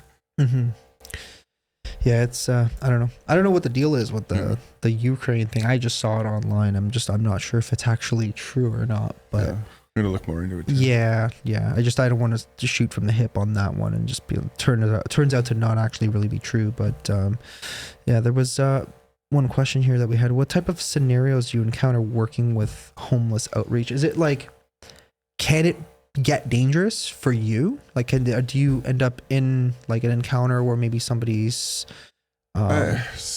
so I don't know if it's just my demeanor. I mean, like, I've and I'm really desensitized because I've been You've been doing it for so long, running the shelter. I was dealing with an overdose almost every night. Having to go and like administer Narcan, do chest compressions, bring somebody back to life. So something like that, I'm kind of desensitized to. Like, even in the place that I'm working at right now, we haven't had one of those happen in like the past 6 months, and I'm like, this is weird because I'm not used to this. And like, even just talking about it. As far as like violence goes, it depends on how you know how to de-escalate, right? You know how to de-escalate the situation. I've been in like a locked room with somebody who just got out of jail, doing 20 years in jail, literally like screaming at me, in my face. That it was just able to de-escalate. Like, even like the guy that was working front desk was ready to call the police, and I'm like, don't call the police. Let me deal with this. Calmed him down, got him, refocused. And then there's like, I had a kid that I was working with. He was like 22, worked with him for a year. Worst like upbringing I've ever heard of. It's really public. Like his story is really public. It's really sad. His whole, like he has 4 siblings, and it's just a really sad story. I had him off the streets for a year. He had just got a settlement from something that happened when he was growing up. And I brought him to the bank to put the money into a GIC and get it all we're going to keep this. We're going to, focus on this. He went back the next day, got the money out. 3 days later, I found him dead on his bed. I found his body. And that was like the most traumatizing thing that I've been through. Like I still when I think about it, it's just like, it's there. You'll never get the image out of your head. Yeah. It's like burned. And that wasn't the only time like something like that's happened. So like, that's like the sad part, like the saddest part. Yeah. It's harder to deal with. It's harder for me to deal with that than it is with like the violent stuff, I'm really good at de-escalating. Like, I've been doing it long enough. I'm really good at like working with the harder to serve people. And it's just, so I can't really, I guess I can't really speak to any situations because I don't know well, you're just so used to it, right? So I feel like there's kind of like this stigma when people see like homeless people and, they just kind of like maybe, cross the street, walk on the other side of the road so they can avoid them sort of thing, right? And I know for like a lot of people that's just in their head, like, oh, they don't know, like maybe they're on drugs and they're gonna like stab me or something like crazy, right? And it is what it is, right? But statistically, like homeless are more mentally ill and more likely to be like the victims of violence than they are. Right. And I mean, like I've seen it. I've seen like somebody come up and he's screaming, and it has nothing to do with the person that he's screaming at, but he's like screaming obscenities at somebody. Yeah. Somebody will come up and clock him in the face, and like you have to go say like, no, this like he's not yelling at you. He's Yeah. And it's really hard because like I can't tell somebody not to be offended by something, especially when it comes to like racial or whatever it is. I can't tell you not to be offended by it. I can only tell you that this person doesn't mean what he's saying. Yeah. Yeah. It's just, that's part of it. I feel like people like, they kind of don't maybe understand that. And it's just kind of like this, I think it's just a thing that right away you're kind of thinking like, oh, I don't know how this person's gonna, if they're gonna do something, and they're just, people who are just kind of generally paranoid about everything, right? Like my mom would freak out if she sees a spider or something, right? Yeah. So who knows how they would react if they saw this person who was yelling like obscenity. I've had it happen before. We were in Vegas and we were waiting in line to buy a slice of pizza, and this guy was yelling at me about something about Parmesan, right? And I'm just like, okay, whatever, dude. And then I just bought him 2 slices and tried to give it to him, and he just was really angry with me and would not. Did you forget the Parmesan? He was angry with you because you didn't give him Parmesan. It wasn't about me giving him Parmesan. I think he was waiting in line to try and get Parmesan, but I don't know what the hell that was all about. I'd have to ask Brent again. It was really weird, like how the interaction kind of went down. I'm just like, whatever. I bought a bunch of extra slices of pizza, tried to give it to him, and he was just cursing at me, wouldn't take it. I'm like, you want to give it to your dog at least? He's like, no, fuck you. I'm like, all right, cool. I guess I'll give it to the next homeless person, right? So it's like, it's really, I guess, controversial. Yeah. In the sense, like, when we were doing the pizza thing, we were sponsored by Pizza. It was the Pizza on Main Street in Hamilton specifically. He was great. He would match us. Whatever we bought, he would match with us, and then we bring it all down to, they'd give it to us, and he'd just pick it up, drive down to Moss Park or wherever we were going and hand them out. But it's really controversial because some people will say, why not just give them money? You're going to go spend the $10 on 2 slices of pizza. Why not just give them $10? And then some people will say, well, they're going to go buy drugs. Well, maybe that's what they need right now. You know what I mean? And it depends on what thought you're in. If you think, I'm not going to tell you what you need most right now. You know what I mean? I'm not going to come up to you and be like, here, I think you need food right now. Here's, a slice of pizza. Then somebody might be offended by that. You might know they're homeless. Yeah. Maybe they might need a drink. Maybe they need socks. Maybe they need drugs. Maybe that's the most important thing to them right now. I had a situation almost exactly like that, not in terms of food. Like maybe 2 or 3 weeks ago, I had to go, we were planning for my daughter's birthday party, right? So I had to go to the dollar store and pick up whatever it was. When I was walking in, there was a gentleman out there who, no shoes. I would have assumed he was maybe homeless. and just being totally kind, just, hey, how's your day going? He's like, can you just grab me inside? Can you just grab me a razor, a shaving razor? I said, definitely, no problem. And I go in, and I guess I made an assumption that I should probably do a little more. So I got the razor, I got the shaving cream, I got like skin lotion, I got like you went all out. Other stuff, deodorant and stuff. That's And I already maybe thoughtful, too. Yeah.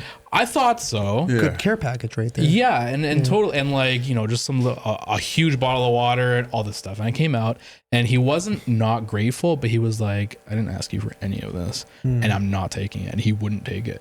He was literally like, and he took the shaving razor, and he took the shaving cream. He wouldn't take anything else. He's like, take this. Thanks. I think maybe his kind of like thought process was like, I don't need all this. This is overly abundant. This is something that a rich person would probably get. And that's just kind of their thought process. One thing he said to me, he's like, I've got 2 pockets. I can't walk. And I was like, you know what? That's a good point. Yeah. Part of the thing that we forget too. So I want to say it was 3 years ago. It was during COVID too, actually. So I went homeless for 24 hours on the coldest day of the year in February. You went homeless? I went homeless. So I took it as a demonstration because we needed to show where the lack of services were. Okay. So myself and 2 friends, we went homeless, and all did the whole thing, emptied pockets, no phone, you know, all we can have is what we carry on our back. That's like for food, to like stay at, or like to sleep at night.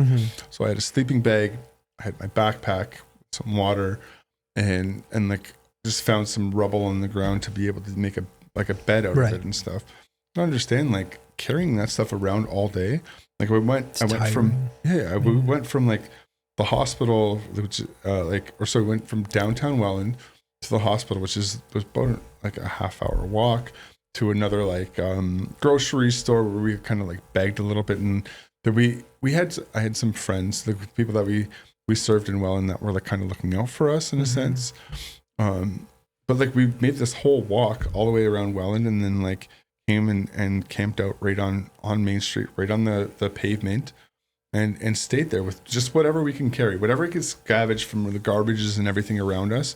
And yeah, it's a lot, you know, carrying that bottle. You know how heavy a bottle of water can get. Yeah, definitely. Yeah, I got that big ass 64 ouncer of water. Like, this is heavy enough. That 64 ounces is double this. It's heavy as shit. First world problems. I know, right? But yeah, no, you're absolutely right. I mean, it's hard to get around with that much stuff, right?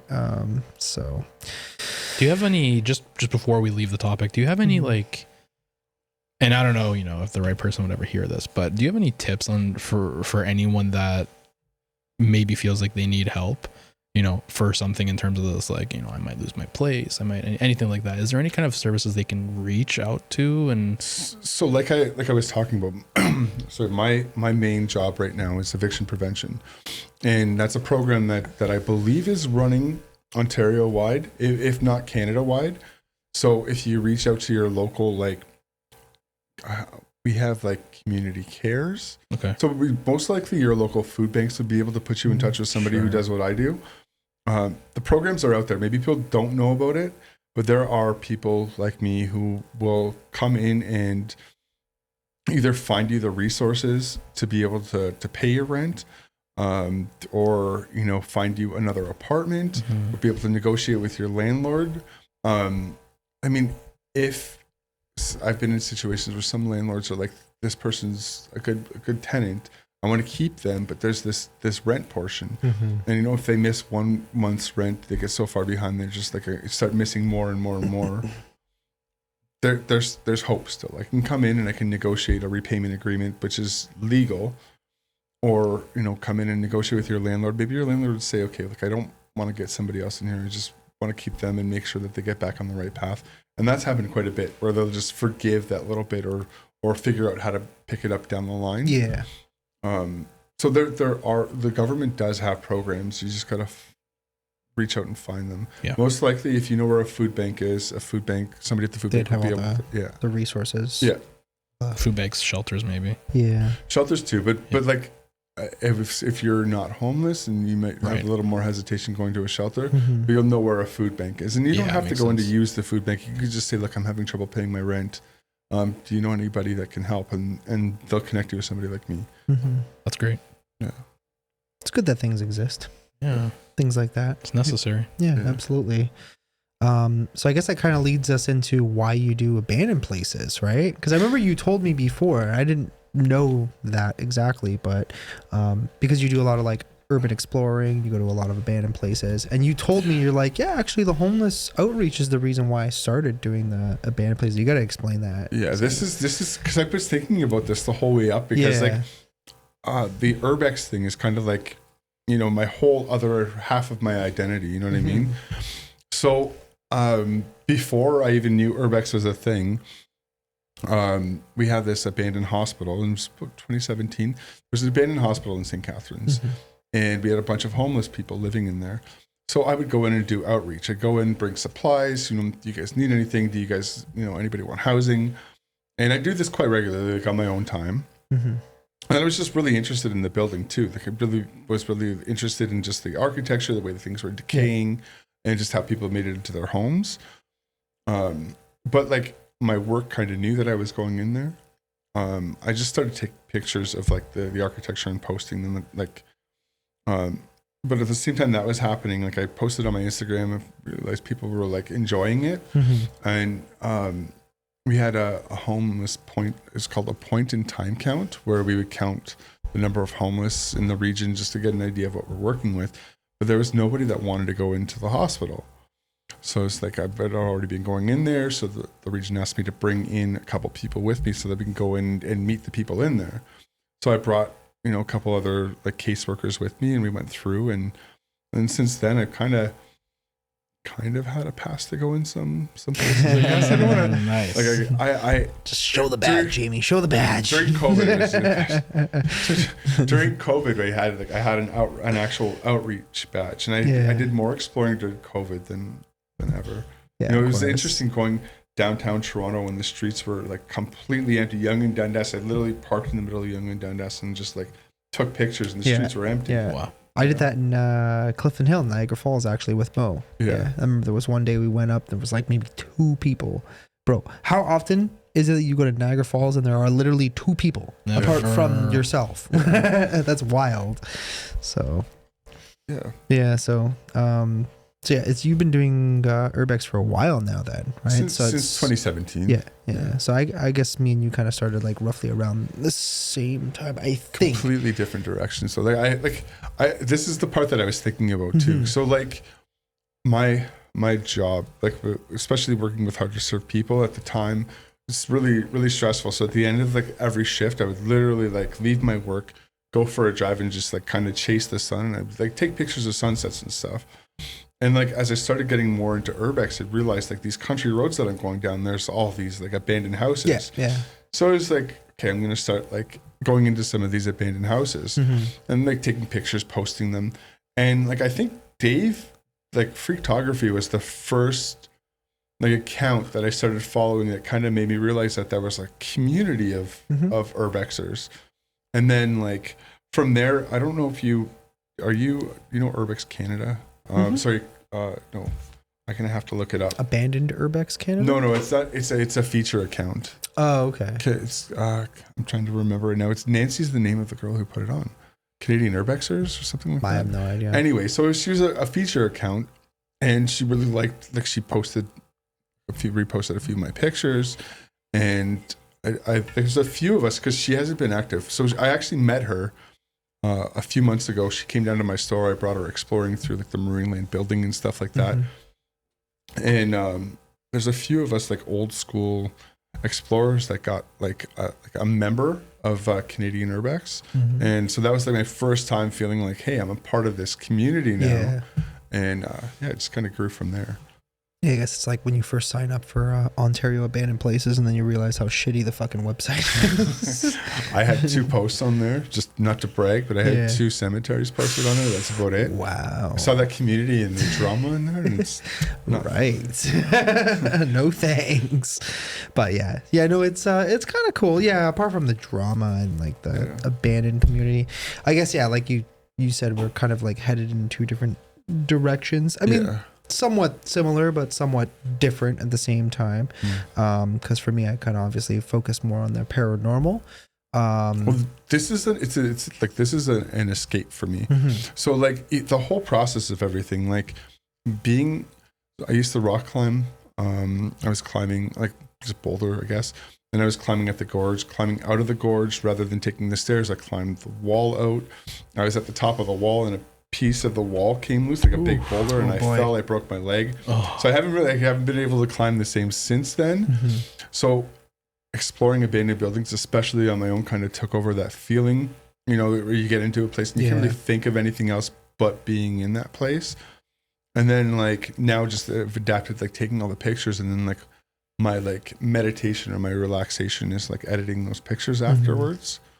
Man, but, like, your pictures are beautiful on your Instagram, dude. Thank you. How many hours are you putting into the editing? It's one of those things you kind of enter into like a flow. I enter into a flow, I guess, when I'm editing, because it's just like that's my like take my mind off of everything else that I don't want to be thinking about and just focus on editing. Yeah, and you can be creative too, because even if it comes out like trash, at least you tried. Right? So but yeah, I know like editing photos like that sometimes can take 40 hours, really. But sometimes you don't even really keep track of it, so it's like really it doesn't really matter. Yeah, you mentioned you explore alone a lot of the times, like you just go completely by yourself. Yeah, I mean, I do quite a bit now. Yeah. I mean, before I did too. I like exploring with people. They're two totally different things. Like I explore with people to make those memories and you know to enjoy like being like hanging around with people. But like there's a whole other feeling to exploring by yourself. Like you know, going into a place at night by yourself. You've done Muskoka a couple times. Yeah. Yeah. So this past summer. You mean Sauble Beach? No, Muskoka Sanatorium. I told people for years that sanatorium is in Sauble Beach. I make up different areas, so they're like, "There's a sanatorium in Sauble Beach." I'm like, "Yeah." I think I've been there. Yeah. Go on. So this past summer, I actually met up with James Falls Through Floors there. Okay. And he had already gotten there. He was on the roof. And actually, the only time I've ever had a paranormal experience was there, like that I can like document that I can't explain. What was it? It's been actually just a memory came up from it in 2020. When I went there for the first time, we were in Muskoka. I was there with an ex and like two friends of mine, and the whole reason why I went up there is because I wanted to explore it. So as soon as we got in there, even like we set up camp, and then we went and explored. So we went there once to just explore through during the day, went back again at like 4 a.m. We were just up partying. Let's go back there again. Went through 4 a.m. You know, it was a great feeling. And I'm like, I want to get a sunset picture from the roof. Went back to get the sunset picture. Got a great picture of the sunset. And we're walking off property, and we get to like, so you know the part there's like the I don't know if it's the admin building or like the staff accommodation building. Like those smaller buildings? Yeah, there's a smaller building, but it's like offices and like dormitory sort of thing. So we get halfway there, look back, and one of the four of us looks back and just like, "What's that?" And the guy's girlfriend's like, sees it too. Look back, and there's these 3 shadow figures just standing up. Oh. Yeah, and my girlfriend at the time, she got a picture of it, but she didn't see it. But the 3 of us could clearly see like that there's these 3 like look like shadows standing up. Yeah. And like, not thinking anything of it, and just keep going, and they were following us. Like literally, like the shot, like we got to like past the tree that's in front of, like there's that tree that's kind of fallen over in front of like the staff area, and got past that halfway to the gate. Looked back, and they stopped right at the tree. And it was the exact same thing. And like, I commented on somebody like posted, and I was like, I had a paranormal experience here. And then there was a girl that we saw the day before, and she's kind of like laughing at me. And it was like, because people laugh at that, like there's no such thing as that. And then, to be honest with you, I'm the most skeptical person. Yeah. Like even stuff that happens in my store, like I couldn't. Trying to figure out what it might be. Yeah, I still can't explain what happened that day. Yeah. That's interesting. Yeah. I mean, that place is like super haunted. I like it too because it changes. It's always something different, right? Not the actual place is different. It's always the same place, but the paranormal experiences and evidence that come through in that place is it evolves somehow. Yeah. I mean, over the years, it's got so much history. There's been so many people in and out of that place. A lot of people have died. Yeah. Because it was a TB Tuberculosis hospital. and- It was also an asylum at one point, and Yeah. a whole bunch of other things. So like countless people have actually died in this place, and it's in like such a beautiful spot too. It is. That's the crazy part, and it's kind of like the one place that's you can really say demolition by neglect Yeah. at that point, Well, because they're just, the government just does nothing with this building Wow. because Yeah, it's this too last- expensive to tear down because of the asbestos. So This is getting back to, so this past summer, like last summer, I went. So James was up there with a friend. They were already there. They were already camped out on the roof, and I drove up by myself to meet up with them. And I walked onto the property in the middle of the night by myself. Walked through the whole building like by myself and stuff. Like explored, and then met him upstairs. And it was like kind of conquering that, like, it's not, I can't say fear, but there's that feeling. You probably had that before. You probably get that when you're in like places that are supposedly haunted or something. yeah, You get that, and it's incomparable. It's like a high that you can't like, explain. it's the kind of like, you don't know what's coming sort of thing, right? Yeah. Like you don't know if somebody's gonna like pop out behind a corner and try and scare you, or if a ghost is gonna come out and punch you in the face or something, right? Like you never know. And it's hard to focus on it. Yeah, The yeah. thing is that it takes me out of my mind. I'm able to focus my thought on one thing because it's basically survival, right? It's basically, that's what when you're in something like that, you're thinking about survival. It's right. not Instincts. like when I was rock climbing, you can't really think of anything when you're hanging off of like a cliff or hanging off of a rock. It's hard to think of anything Yeah. else. I'd No think kidding. of shitting my pants. That's what I'd be thinking of, right? I don't like Don't heights. shit your pants. so- Don't shit your pants. Don't shit your pants. Don't fart. Don't fart. So you do, when it comes to urbex, you just focus mostly on like the photography aspect, right? That's your kind of your thing. Yeah. Because you have some like cool photos on there. I don't know how you guys do the light stuff. So I could show you. That's one of the reasons why, like, Dave, and like I said, I went out with Dave. It's just long exposures and finding the right settings. So actually, with I started doing it more with Mike Heinold. I don't know if you've met Mike. I know of him. Yeah. Okay, I've so never met him, though. Mike's amazing at it. So I kind of honed in what I do, like learning from him. We went out and we do a lot of like spinning sparks and like illuminating buildings, and then the light painting, and then Terry also. So Terry's come out a couple times. Terry actually showed me how to like draw people. So this is the one I'm looking at on your Instagram right now. So this is Mike and Dave Freaktography. Yeah, so that's Freaktography flying his drone over me. And I'm taking the long exposure, so I've got all the stars behind it. But that's interesting because Dave had a hard time just doing a circle, because I don't know if you've ever flown a drone before, but it's kind of hard to do that. Absolutely. Yeah. I just like, it just looks like the perfect like image of a flying saucer or something, right? Yeah. But it's just beautiful. That night was amazing too. It's really, we come together with like-minded people, and you've got like the sky background. We were there actually just to take some like shots. We're hoping to get some meteors, and then we're like, the three of us were just like, hey, why don't we do some light painting?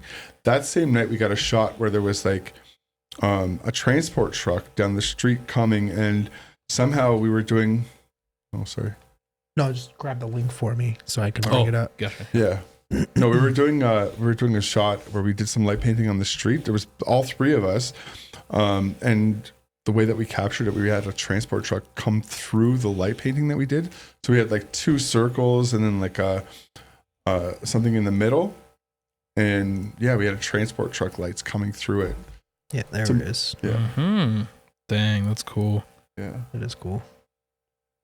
Yeah, see, I'm a noob when it comes to stuff like that. I don't know how to do stuff like that. I'm not like that good at photography and whatnot. I'm good at Lightroom. Yeah, I can add some clarity and change exposures and muck around with some settings. The auto fix it. Yeah, whatever. I don't know. Even if that half the time, I don't even know what the hell I'm But like, doing. wasn't this like, I don't know. Like with you, I'm pretty sure stuff like this was kind of like looked down on by like a lot of the older urbexers.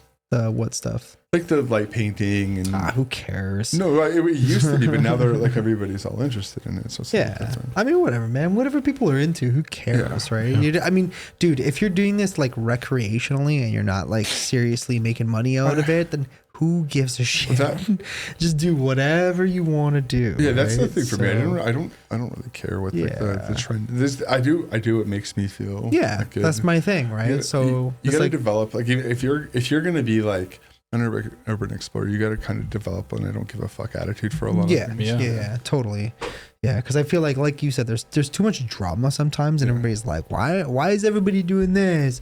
Why is everybody, like, Ethan does, like, clean mansions, for example, and people are like, this is not urbex, it's vacant homes or whatever. It's like, who cares? If that's what he's into, like, really, who cares? Well, he does pretty well for himself, so there's got to be a community that's interested. But I mean, even past that, it's like, even if he wasn't doing well or whatever, right? And it's like, if that's just what he likes to do, who cares? That's his thing, right?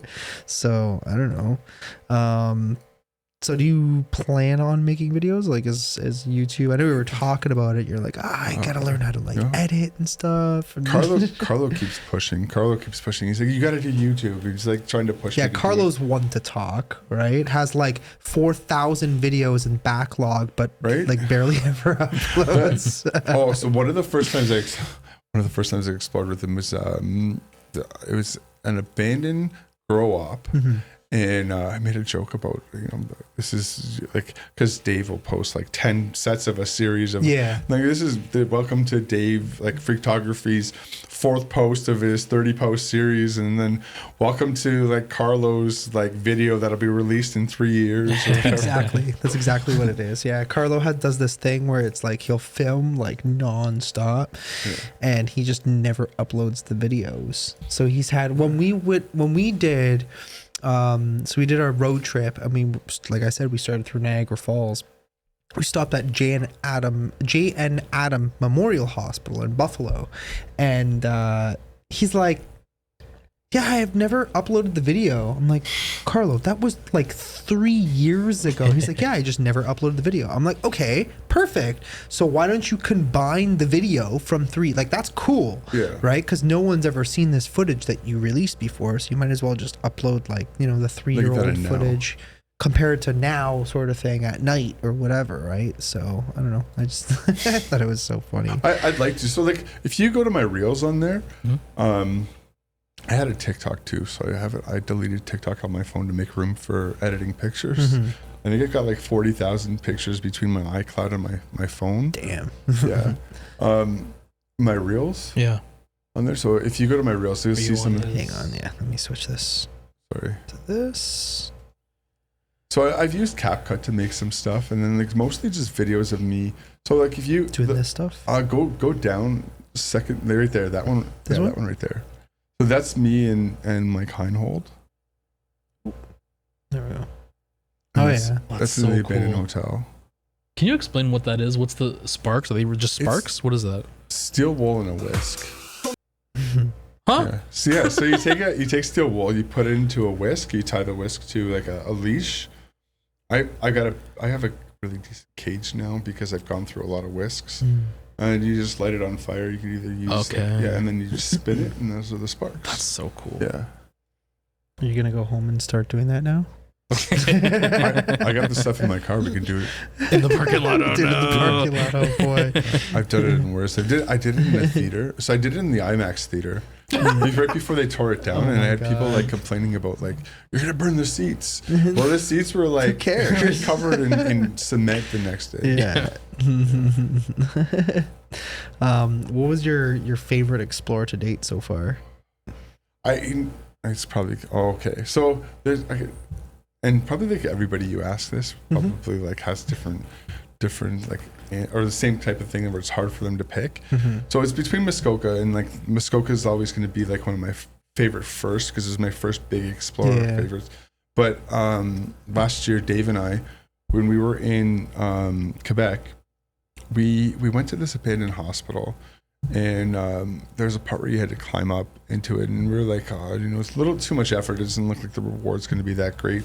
And I had an air boot on, an air cast on, because my foot was all messed up. And so I was like, no, you go. Like, I probably could have done it. I was like, but it doesn't look like the reward's going to be that great. Just start walking off the property, and Dave decided he didn't want to do it. So we see this like building like in the distance, and it's like this you see a big cross, big old like wooden white building. And I'm like, what's this? Let's go check this out. So we go across the street and we found this, like, it was like a monastery, hospital, newspaper, press, like, place. And we got into it and got to explore it. It was so pristine. And it was like after we posted it, we had people like Quebec explorers being like, how did you guys get into there? You know, like, it was just, they were just amazed. And it was just something that we found by chance, got in with a little bit of skill, and then like got to photograph and video, and it was a great explore. But like that whole trip was great. Like we got to do a bunch of different places, but that one in particular was definitely at the top of my list. Yeah, I've had some like really memorable ones. I don't know which ones you did in Quebec, but yeah, they got some interesting ones. I don't know if you ever made it out to the orphanage. You probably heard about it, but I'm not sure. Was it the orphanage that was on like the horse farm? No, that's a school. I know what you're talking about. That's just a really old school, and that place is like, oh my god, I've never seen mold like that before in my entire life. Yeah, it was like mold. I was with James. I think James and I were the first like 2 people to get in there since like the 1980s. Really? Yeah, I remember walking through that place and I'm like, dude, like we can't stay here that long. Like there's like this place is bad. Like between breathing all that crap in, the fact that it's an active property with the horses and all. But yeah, it was really cool. I remember which one you're talking. It was the one with like the big row of sinks. Yeah, I didn't do that one. I did. Did you do? I don't even want to say the place, but there's another monastery in Quebec. The place starts with a B. That was a great explorer. Trying to remember it, but remind me afterwards. There's been so many. Like, so this is a good explorer too. So we got in and explored. So when we got onto the property, there were 2 ladies that were trying to get onto the property too. One of them couldn't get over the fence, so they just kind of waited in the parking lot. And so we got in, got over the fence, did our explore, and the person that I was with was like, "There's police lights outside." So we're like, I'm like, okay, no, there's not. You know, we're just joking. Sure enough, there's police cars outside, and these girls are talking to the police, and they're pointing at the building. And so somebody comes onto the speaker, and you know, I don't know what they're saying in French, but so probably come out of the building or whatever. So I'm like, okay, whatever. So we like army crawl out into the back of the property, and we went like under a fence at the back of the property, walked all the way around, walked through a cemetery. I switched out my memory cards. Took some pictures of the cemetery, walking back in, you know, and cop car pulls up, stops right in front of us. I don't like, well, obviously we look like urban explorers, and stops us. Kind of, we both get thrown in the back of the cop car, interrogated, and like released after. And, that was a great explorer. Yeah. Especially the exploration of the cop car, right? Yeah. I'll tell you more about it after, but it's... Yeah, some of these... there is one more. There is one more that day. I don't know if Dave's mentioned it. I don't know if you saw any of the video too. So I guess I could say the place because we're pretty well known for it now. Rockwood Asylum. Oh, yeah, okay. Yeah, I didn't know you went with them. Not with Carlo. Yeah, we did but the second time, I think. Yeah, right? we did it another time with it was Deeg and of course. Yeah. More recently, I think. Yeah, one, right? And we slept in there. And this was we had just finished exploring the women's prison. Spent we left there about 2 or 3 in the morning. Walked onto the property, got in, and we got set up, fell asleep on the stage. Woke up, started exploring, started taking pictures, figuring out what we're going to do, and then security comes into the building. And then we all run into the attic, go hide into this little room in the attic, and I think there's five of us in there. And security's coming up. You hear security coming into the room, and comes into shines a light into the room that we're in, because it's just this little hole in the attic, and then leaves. And then we're wait a little bit, go for him, and then ran off the property. That was a great experience. Didn't get much pictures of it though. Yeah, that's one reason I never wanted to do that place. It's too much security. It's too much heat. I guess it's got to be a little bit harder for you because you got to have the right setting for you to do your videos. Right. And stuff. I mean, I could just literally do it in night vision, and they would probably never see me apart from these little glowing red lights moving around the building. Right. But they're so tiny, you probably wouldn't even notice that I'm even in there. And red lights even less noticeable than than Yeah, well, it's just the IR lights, right? Just for the night vision to work. But do you ever have any fears in an abandoned place? Do you ever fear you're going to go through the floors? I think that's the only thing. I think that's the only thing that I'm really cautious of. Yeah. I don't know. I'm not really afraid of much. I don't like feel that very often. There's certain things, yes, but nothing to do around abandoned buildings. But if I do come into a place and the floor starts feeling softer, then yeah, I'll most likely like be a little bit more cautious or like not continue exploring. Yeah, or you're gonna just turn into James and Fall through. Yeah, fall through the floor. Mr. Falls Through Floors. What kind of explore do you prefer? Like houses, hospitals, asylums? Everybody's kind of different. I like asylums for sure, but they were really limited. Like Rideau was a great explorer for me too. Yeah. And then like Muskoka, they were great explorers. But like over the abundance of it, I like an empty house with decay. Like if I go into a house that's like a capsule that's full of stuff, like I have a hard time getting good shots. There's just so much stuff left in it. But what about you? I was curious. I don't know. I'm kind of like all over the place. I like historic stuff for sure. Yeah. So if there's like an old, but I know they're pretty rare though, right? So to come across like a very old historic home from like the 1800s, early 1900s or something like that, like that's pretty cool.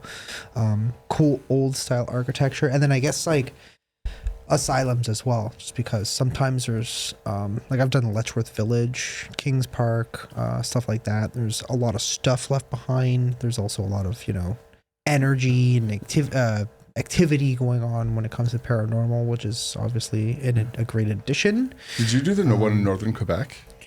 The one in northern Quebec? Yeah, there's one in northern Quebec. Which one's that? I don't remember the name of it. I've heard an old hospital? Yeah, it's an old asylum. I don't think it exists anymore. Maybe it does. Does it? The one that you're talking about, it just has like the staff accommodations now, or like the dormitories. There's another one that's in Montreal that has just dormitories now, but there's one in northern Quebec that I heard isn't accessible. But there was a girl that Dave had on who actually slept in there. I have no idea. I don't know. I don't remember doing that one. So I just remember there was an orphanage in Quebec, the one that has like the what do you call it? The taxidermy stuff. You've probably seen the photos. It's pretty trashed now. It's probably even worse now because it's been a while since I've been there. I've done that. There's another one in like Clotilde de Horton or something like that. Yeah, that one's like there's nothing in it, but damn, is it ever fucking scary and haunted. Like very active.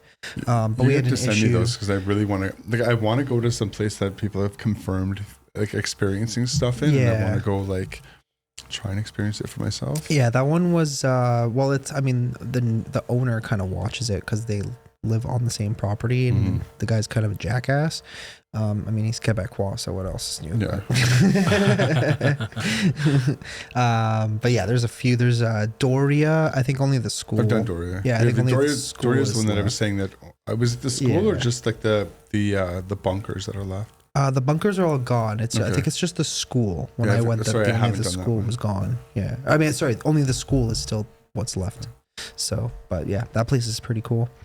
But apart from all that, oh yeah, you did DJing.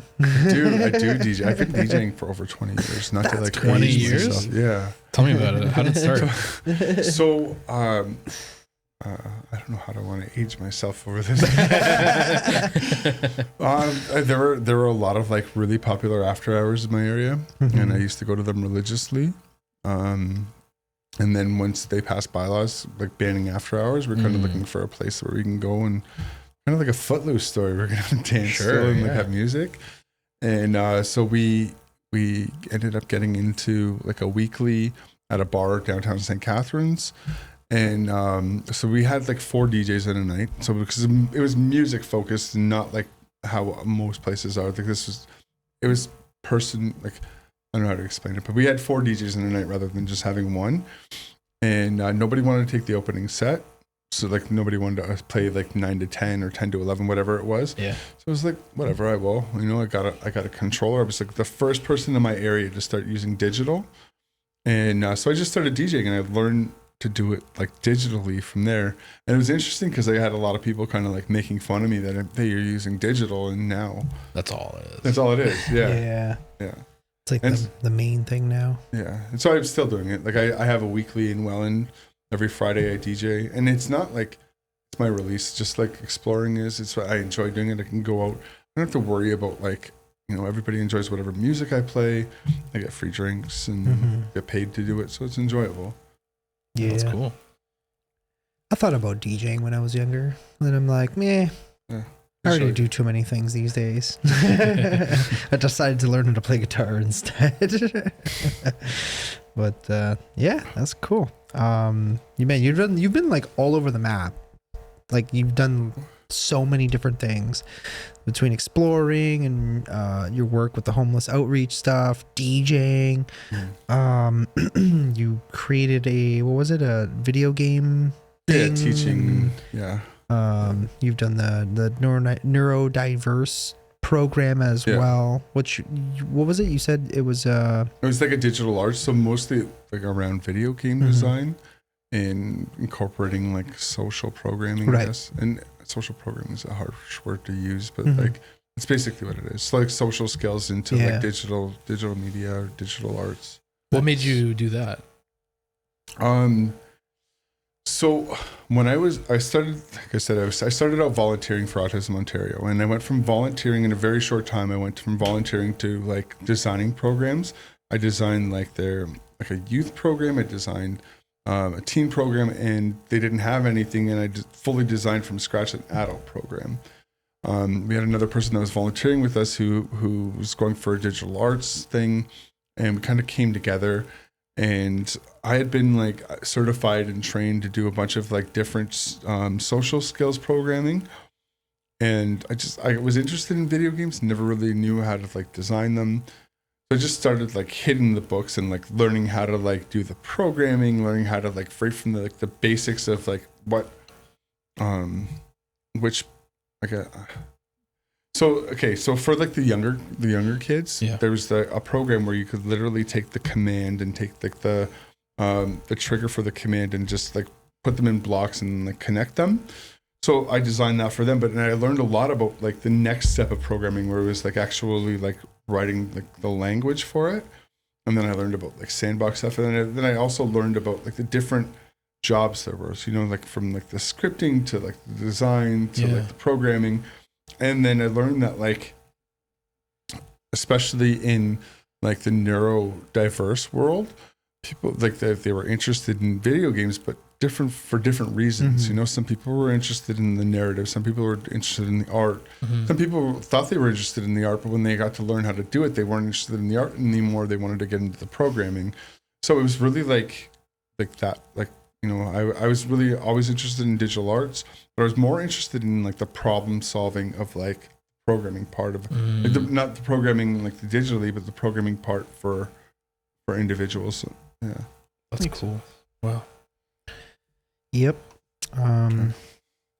But yeah, that is I think pretty much it for tonight's show. I'm gonna go and film some stuff. I know it's late, but I'm gonna go anyways. It's already like almost 9:30 or something like that. it's 9:30. Yeah. But You got a bit of a drive back. Yeah, I don't. yeah, you gotta drive back. Yeah. So yeah, thanks a lot for coming out tonight. Thanks for having It's been fun hearing your story, and I feel like I learned a lot about like the I learned homelessness so stuff, much. right? Oh, yeah. So there's a lot of details that I feel like a lot of people don't know what goes in behind the scenes. And I mean, it kind of gives me hope that there's people out there like you that are obviously going out there and helping these people. And, you know, you have some semblance of a plan in place that can kind of get people in the right direction. And I think that's really useful and good. It's a very good thing that you're doing out there. So, and Thank you. Oh, That's amazing. Just keep up your hard work with all that, and obviously the store and stuff like that. So again, if you guys want to go to Niagara Falls, Ontario, Canada, not the American side, because that side sucks, make sure you go to the Antidote Apothecary. Nice. You got it. Is that it? Did I say it? Well done. Woo! Well done. Yeah. We're Killing at it. 4658 Queen Street, There you Niagara go. Falls. How far is that from the strip? Like 10 minutes. Nice. Yeah. Yeah, we're really So close. worth it. Yeah. Yeah. I want to go. I want to go so bad. Definitely Gotta get really some- close. Come if you come at night too. Like I mean, it's great during the day. It's two different feels though. At night, the whole place lights up. It pops. Yeah. Yeah, it looks amazing. It's And just, it's- you guys got to check out the pictures on his Instagram, the Absolutely. Antidote Niagara. Yeah. And it's also haunted. So that's all you. It's all you, bro. Yeah, I'm going to go there with my wife and my daughter. I can't wait. But yeah, definitely go check him out on Instagram. Also go and check us out on Instagram and Twitter, or now X. X. X. I will make some more X posts on there soon, I guess. And we are also available on, what was it, Rumble and stuff? Yeah, man. Check us out on YouTube and Spotify, Apple Podcasts, and Rumble. Yeah. Definitely. So And remember to give us a 5-star rating on Spotify and Apple Podcasts when you're watching. damn right. Damn right. All right, guys. Thanks so much for tuning in with us to listen to Jamie's story and all these cool ideas and whatnot. And don't forget to smash the like button, subscribe, turn those notifications on, and we will see you guys in the next one. Love you. Bye-bye. Night. All right.